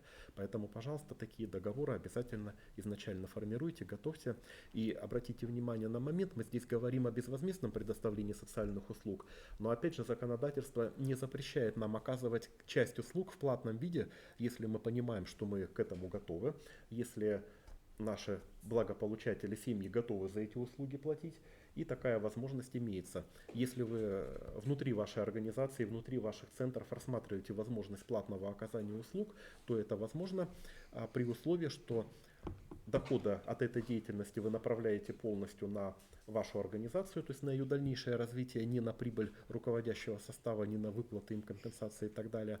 Вот, соответственно, у вас должно быть утвержденное положение о платных услугах, тарификация этих услуг, которая должна соответствовать средней тарификации, утвержденной в вашем регионе, инстанции, которая по-разному называется, где-то департамент по тарифам, например, при Министерстве финансов, как у нас в области, где-то это одно из подразделений Минфина, где-то другие организации утверждают тарифы на разного рода услуги госорганизаций. Важно то, что с ними это нужно согласовать. И после того, как это сделано, они должны быть обязательно вывешены на вашем сайте. Если вы их не разместили на сайте организации, то вы не имеете права брать средства с клиента за выполнение платных услуг. Такая мелочь вроде бы, но неприятная может оказаться при некоторых ситуациях, поэтому помните про это дело. И еще два документа, которые должны быть обязательно в организации, они в принципе никогда не требуются, кроме проведения проверок. Между любыми проверками мы их убираем в папку, там они дальше и пылятся. Это положение об антикоррупционной политике организации. Вот у вас, как у государственной либо у муниципальной организации, которую вы представляете, оно наверняка есть, и скорее всего вас при приеме на работу с ним знакомили под роспись. Было такое? Вот вы киваете, было там, да, ваши коллеги что-то не кивают, а у вас тоже было? Вот по идее, да, молодцы, правильно. Не подставляйте директора, у всех должно было быть, даже если не было.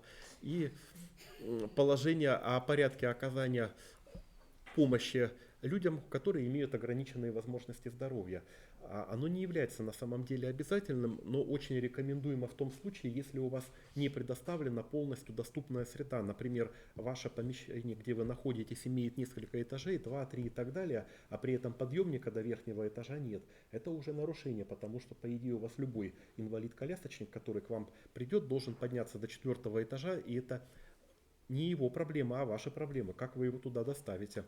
Соответственно, если у вас нет подъемника, вы должны прописать положение, где должно быть написано, например, что в случае, если к вам приходит человек, который не может физически дойти до нужного специалиста, то вы, как сотрудники центра, физически перенесете его на место, либо какой-то другой вариант действия. Но главное, что это зафиксировать на бумаге, чтобы здесь хотя бы вы подтвердили, что вы готовы оказать ему всестороннюю помощь. А отказаться от оказания помощи? Ни в коем случае. Это грубейшее нарушение закона будет. Нет, вы что?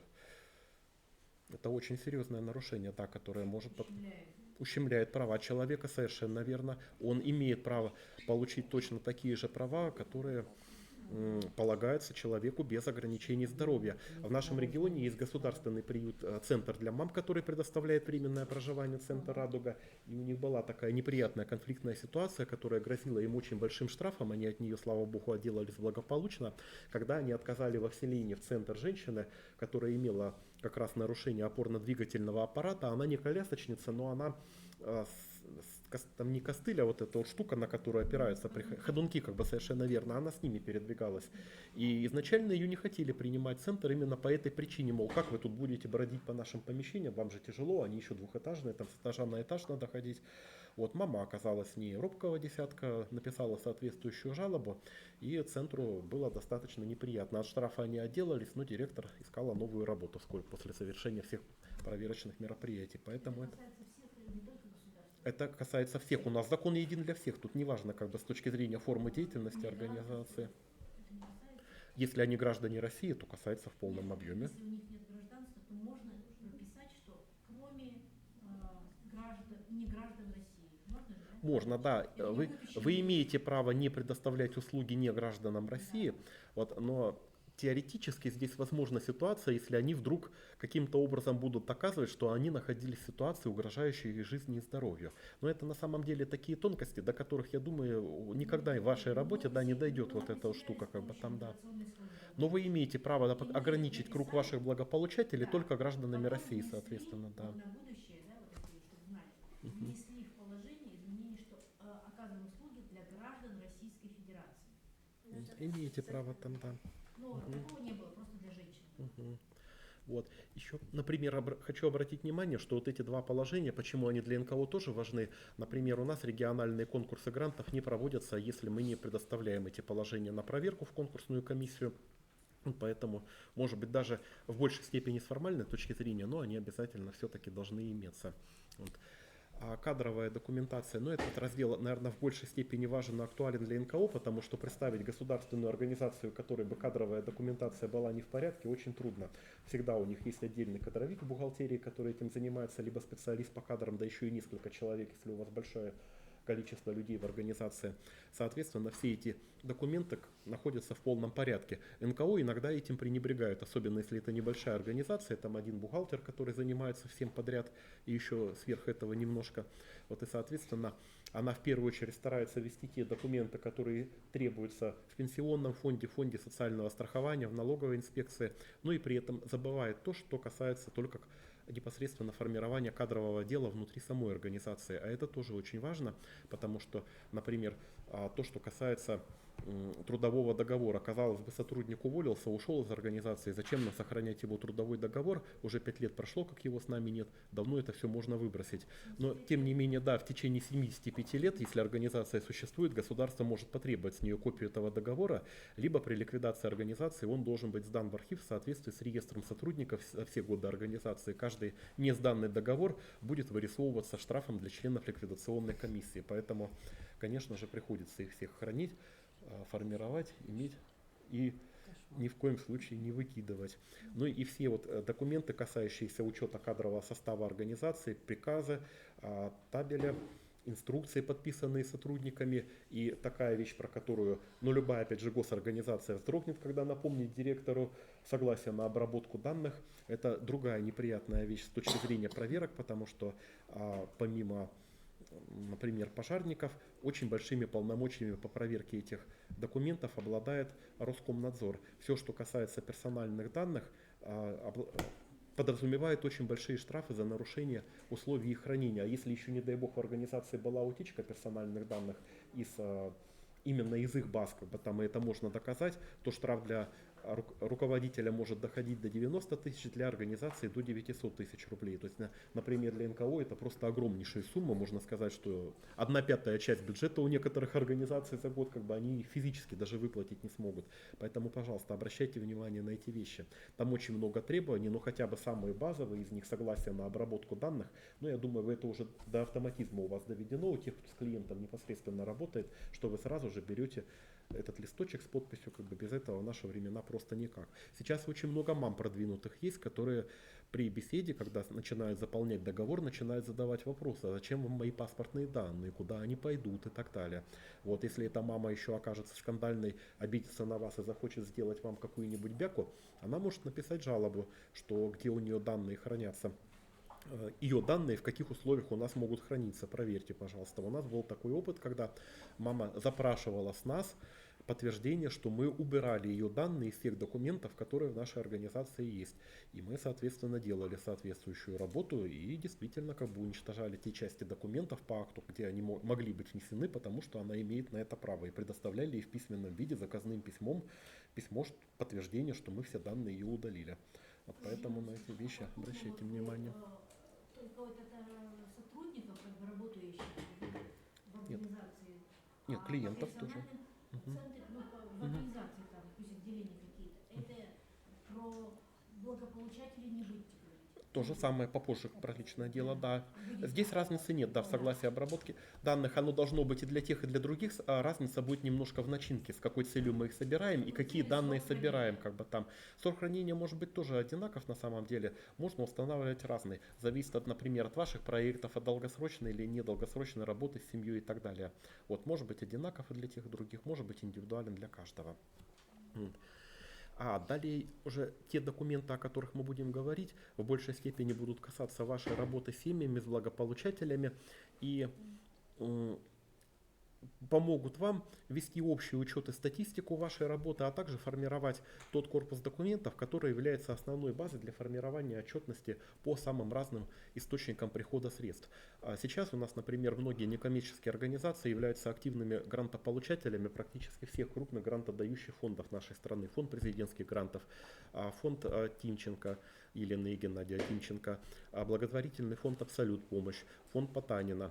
наверное, самые основные фонды, которые работают на территории всей страны. И, как правило, любая крупная НКО, работающая в сфере профилактики соцсиротства, хотя бы один грант от этих организаций за свою жизнь получала. А если брать таких заслуженных коллег, как ваш фонд, то он, конечно, огромное количество грантов за эти годы взял. Вот. 5 целых – это федеральные гранты. ФПГ. Вот только 5 грантов фонда президентских грантов. Это просто уровень показывает как бы очень большой, серьезный как бы фонда Дети Якутии. Региональные гранты, муниципальные гранты, гранты частных некоммерческих организаций, просто пожертвования, коммерческих, конечно, да.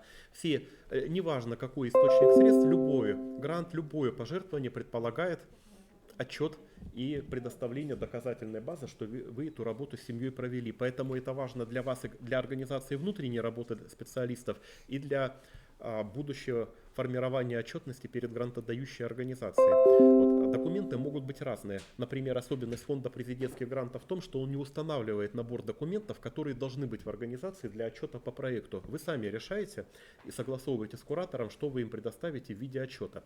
Вот, но важно то, что эти документы должны отражать реальную работу, которую вы проделали с семьей. Вот. Перечислены, наверное, самые такие общие виды документов, которые в той или ином виде существуют практически во всех организациях, ну либо хотя бы в большей степени них.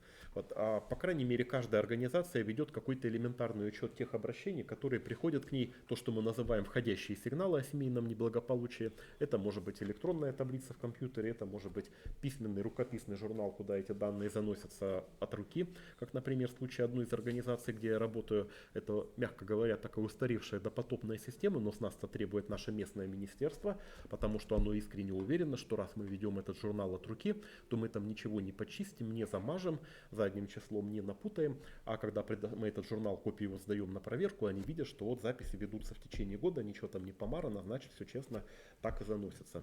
Вот. Они, конечно, не совсем знают, как можно менять записи и не оставлять следов, но, по крайней мере, хотя бы искренне уверены в том, что именно так работа вся и ведется. Вот понятно, что современные электронные формы учета позволяют нам делать эту работу более оперативно и легко, но, соответственно, и данные там меняются более быстро, и может быть неприятная ситуация, связанная с тем, что если эти таблицы ведут разные сотрудники, то они могут напутать, перепутать, удалить, не сохранить и так далее и тому подобное. И еще такая самая неприятная ситуация, которая связана с любыми электронными документами, наверное, слышали, может, от коллег фразу, которая произносится, как правило, в панике с дерганием волос на голове, все пропало. Периодически такое тоже бывает. Поэтому всегда рекомендуют организациям, если у вас в основном электронный документооборот, тем не менее, по прошествии какого-то времени, когда работа завершена, да, файл уже сформирован и все данные нужные в него внесены, распечатывайте и храните этот архив в бумажном виде. Вот. Либо записывайте на какие-то внешние носители информации, на жесткий диск отдельно, там еще куда-нибудь, чтобы они все-таки у вас дублировались и оставались в вашей работе, что в случае пропажи на основных ваших компьютерах, на оперативных серверах, чтобы они у вас всегда были. Вот. А если вы среди прочих ваших услуг у вас имеется такая услуга, как предоставление адресной материальной помощи, то, конечно же, она должна обязательно отражаться соответствующими документами: заявление семье, акт списания, журнал, либо листок учета выдачи и акт передачи этого имущества в любом его виде в семью. Он должен формироваться у вас. Это основной, наверное, набор документов, которые помогут вам отбиться, если вдруг вас обвинят в том, что вы продуктовые наборы не передали в семью, а продали их на рынке и на вырученные средства дачу на Канарах достраиваете. Вот, а все это, соответственно, должно совпадать. Например, если у вас по гранту выделены средства там, на 30 тысяч рублей на 30 наборов средств гигиены для детей, которые вы передали 30 семей, соответственно, и акты списания, и акты передачи в семью по этим суммам также должны совпадать с изначально тем, что прописано в гранте. Вот. Но даже некоторые фонды, например, тот же ФПГ, они уже требуют в обязательном порядке. Не знаю, там может от куратора зависеть, например, наш куратор нашего проекта, она прям жестко требует, чтобы по каждой покупке была фотография, отдельно они в коробке, как их привезли, отдельно уже распакованы, отдельно в наборы распределены. Вот мы на каждом этапе все это фотографируем, сохраняем и так далее. Но Ну да, и при передаче, да, что член семьи стоит с этим набором в обнимку, и лицо его отображает высшую степень счастья, это само собой обязательно. Вот, поэтому тоже на это обращайте внимание. Но опять же, вот вы представляете госорганизацию, если у вас такая услуга есть, то ваши бухгалтера, в принципе, знают это все на автомате, потому что для вас такие проверки по расходованию материальных ценностей, они еще более жесткие, чем для НКО. Обычно в госорганизации учет активов и их расходований ведется так очень-очень строго, требовательно, и с этой точки зрения там никаких проблем не должно быть. Вас как соцработников это может и не сильно волнует, а от руководителя, бухгалтера, конечно, это забота большая. Почему обычно в госорганизациях большие бухгалтерии из нескольких человек, что им приходится все эти вещи отрабатывать вплоть до самых-самых последних мелочей. Ну и, конечно, разного рода могут быть формы и объема. То, что касается журнала посещений семьи, сигнальный лист при первом передаче сигнала о неблагополучии, бланки консультаций, планы работы. Каждая организация так или иначе разрабатывает, исходя из своего опыта, из своего профессионализма, из своего понимания, какая информация ей нужна для работы с семьей, свои формы этих документов. В интернете можно найти много разных примеров, методических пособий. Есть такие формы пособий, рекомендуемые у Национального фонда защиты детей от жестокого обращения. Есть примеры документов у фонда волонтеров «Помощь детям-сиротам», у них на сайте выложены. У нашей организации такая документация, например, своя, мы ее под себя, что называется, разрабатывали когда-то. Вот сейчас я понимаю, что она уже не соответствует той работе, которую мы ведем, надо все переделывать, по идее, и так далее. Вот, то есть, в принципе, будет хорошо, если вы внутри своего коллектива сами будете методистами и сами для себя создадите те формы и бланки документов, которые потом директор утвердит, и вы ими пользуетесь в работе. Либо ваше министерство профильное сверху спускает эти бланки и приказом говорит, что работаем по этому. Неважно, в какой они форме, главное, что это должен быть удобный рабочий инструмент. Это лишь инструмент, с помощью которого вы работаете. Документ не самоцель. Мы работаем не ради красиво заполненного там формы отчета, но мы используем ее для того, чтобы достичь нашего результата. Если она грамотно продумана, то она нам помогает. А если специалист с головой уходит в бесконечное заполнение огромных листов консультаций и всего прочего, значит что-то уже не то, как бы там, если ему не хватает времени на беседу с семьей. И этот момент надо обязательно пересматривать. Вот. А то, что касается так называемого личного дела семьи, мне очень не нравится этот термин на самом деле, но тем не менее коллеги всегда используют его в работе, иногда даже приходят и спрашивают, а покажите личное дело ваших семей, у нас его как такового-то нет на самом деле. Но тем не менее, все равно, если семья проживает в приюте, то каждая семья имеет свой некий набор документов, которые у специалиста всегда есть в работе. И для того, чтобы бардака не возникало, конечно, для каждой семьи мы эти документы откладываем в отдельную мультифорку, в отдельную папку-накопитель там или файл. Они еще в разных регионах, как оказалось, по-разному называются. То, что у нас мультифора в Екатеринбурге файл, как мне объяснили когда-то. У вас тоже файл? Это у нас что-то там слегка не то. Ну ладно, вот пусть будут у нас мультифоры. И, соответственно, на каждую семью мы формируем свой вот этот набор документов. Это и будет ее личное дело. Как правило, в это набор документов войдет как минимум копия документов женщины, которая потом нам будет нужна работа, те заявления, которые семья пишет в организацию об оказании разных видов помощи, те документы, которые вы формируете в ходе работы с семьей, например, приказ, если вы по приказу принимаете женщину в кризисный центр, либо распоряжение руководителя, либо достаточно только одного заявления. Мы когда-то писали приказ на каждую женщину, в соответствии с заявлением принять, потом в какой-то момент я подумал, нахрена он нужен, вроде его никто не спрашивает. Писать не стали, живем. Значит, его не надо было делать. 12 лет занимались фигней. Вот, а потом, слава богу, отказались от нее. Вот, заполненные бланки консультаций специалиста по соцработе, психолога, план работы с семьей, с выполнением этого плана, с количеством оказанных услуг и так далее. То есть конкретные документы могут различаться в разных кризисных центрах. Я видел вот такие вот огромные личные дела, где, судя по всему, вся биография семьи, начиная с предков с 15 века, была зафиксирована. И вот такие тоненькие, где кроме заявления, копии паспорта больше ничего и не лежало. Вот это на ваше усмотрение. То, что вам помогает в работе как специалистам, то вы, соответственно, формируете и храните. Поэтому я, например, против того, чтобы был всегда какой-то утвержденный порядок, единый для всех. У каждой организации свои формы работы с семьей внутри центра, свои цели, которые она ставит в этой работе. Соответственно, если вам этот набор документов помогает, используйте его, больше ничего другое. Вот. Точно так же все то, что формируется в процессе ежедневной работы, попадает в итоге в это личное дело. Вот у нас у некоторых женщин оно получается очень таким раздутым, потому что они практически все приносят, копии своих медицинских документов и просят оставить там их. И в принципе правильно делают, потому что бывают такие мамы, все с ними встречались в работе, которые теряют все, сделав только один шаг за пределы квартиры. Поэтому сохранение этих копий в личных делах помогает восстановить тот же паспорт, например, если необходимо оперативно обратиться за ним, помогает потом доказывать, что эти документы были и она ими пользовалась.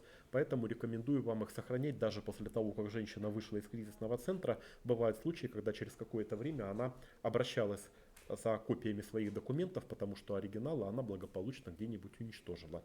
Ну и также при закрытии случая, при прощании с семьей, те документы, которые вы берете из семьи, да, заявление о расторжении договора, какие-либо документы, которые регулируют передачу вещей, которыми временно пользовалась женщина, проживая в центре, а потом возвращает вам их назад, другие документы, расписки, может быть, заявления, разный набор документов. Главное, чтобы он показал, что при уходе женщины из центра у нее нет претензий к вам ни с материальной, ни, так сказать, с моральной точки зрения.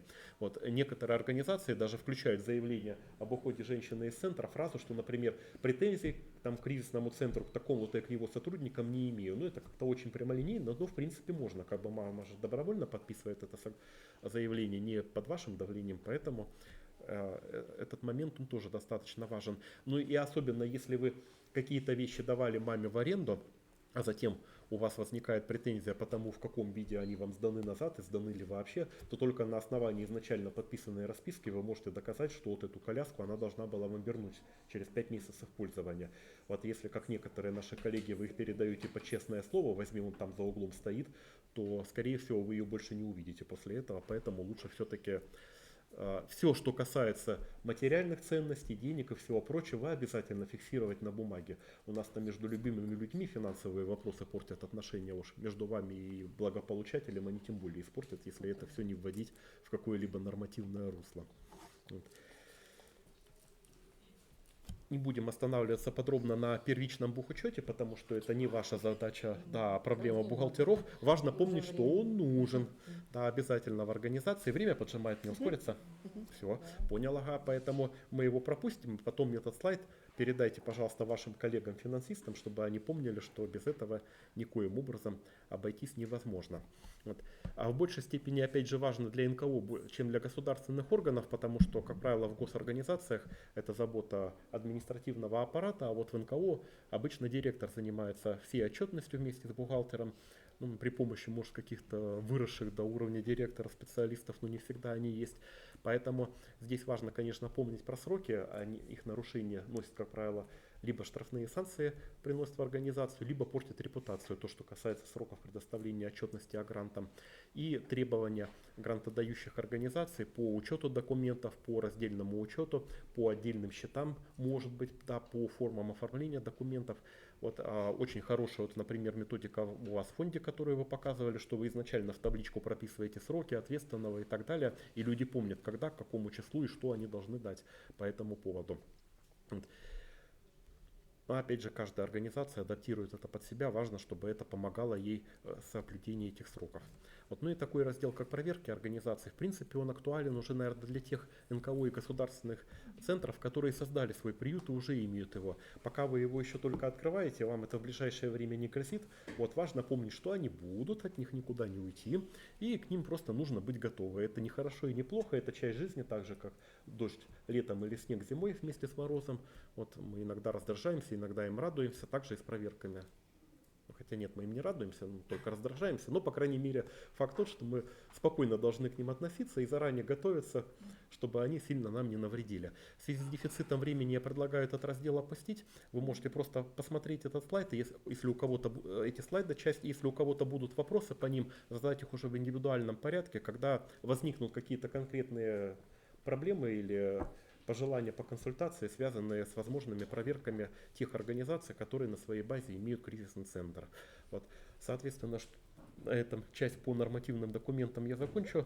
И если вдруг кому-то нужно будет по этой тематике задавать вопросы, то можете потом взять контакты мои у коллег, у вас, либо в конце слайда, в конце презентации на последнем слайде есть.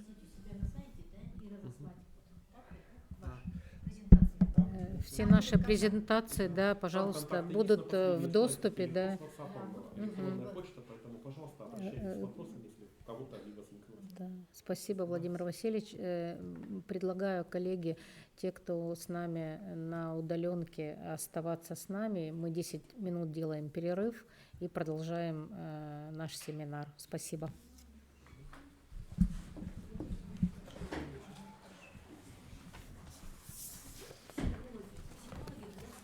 Сейчас социальный портрет, потом...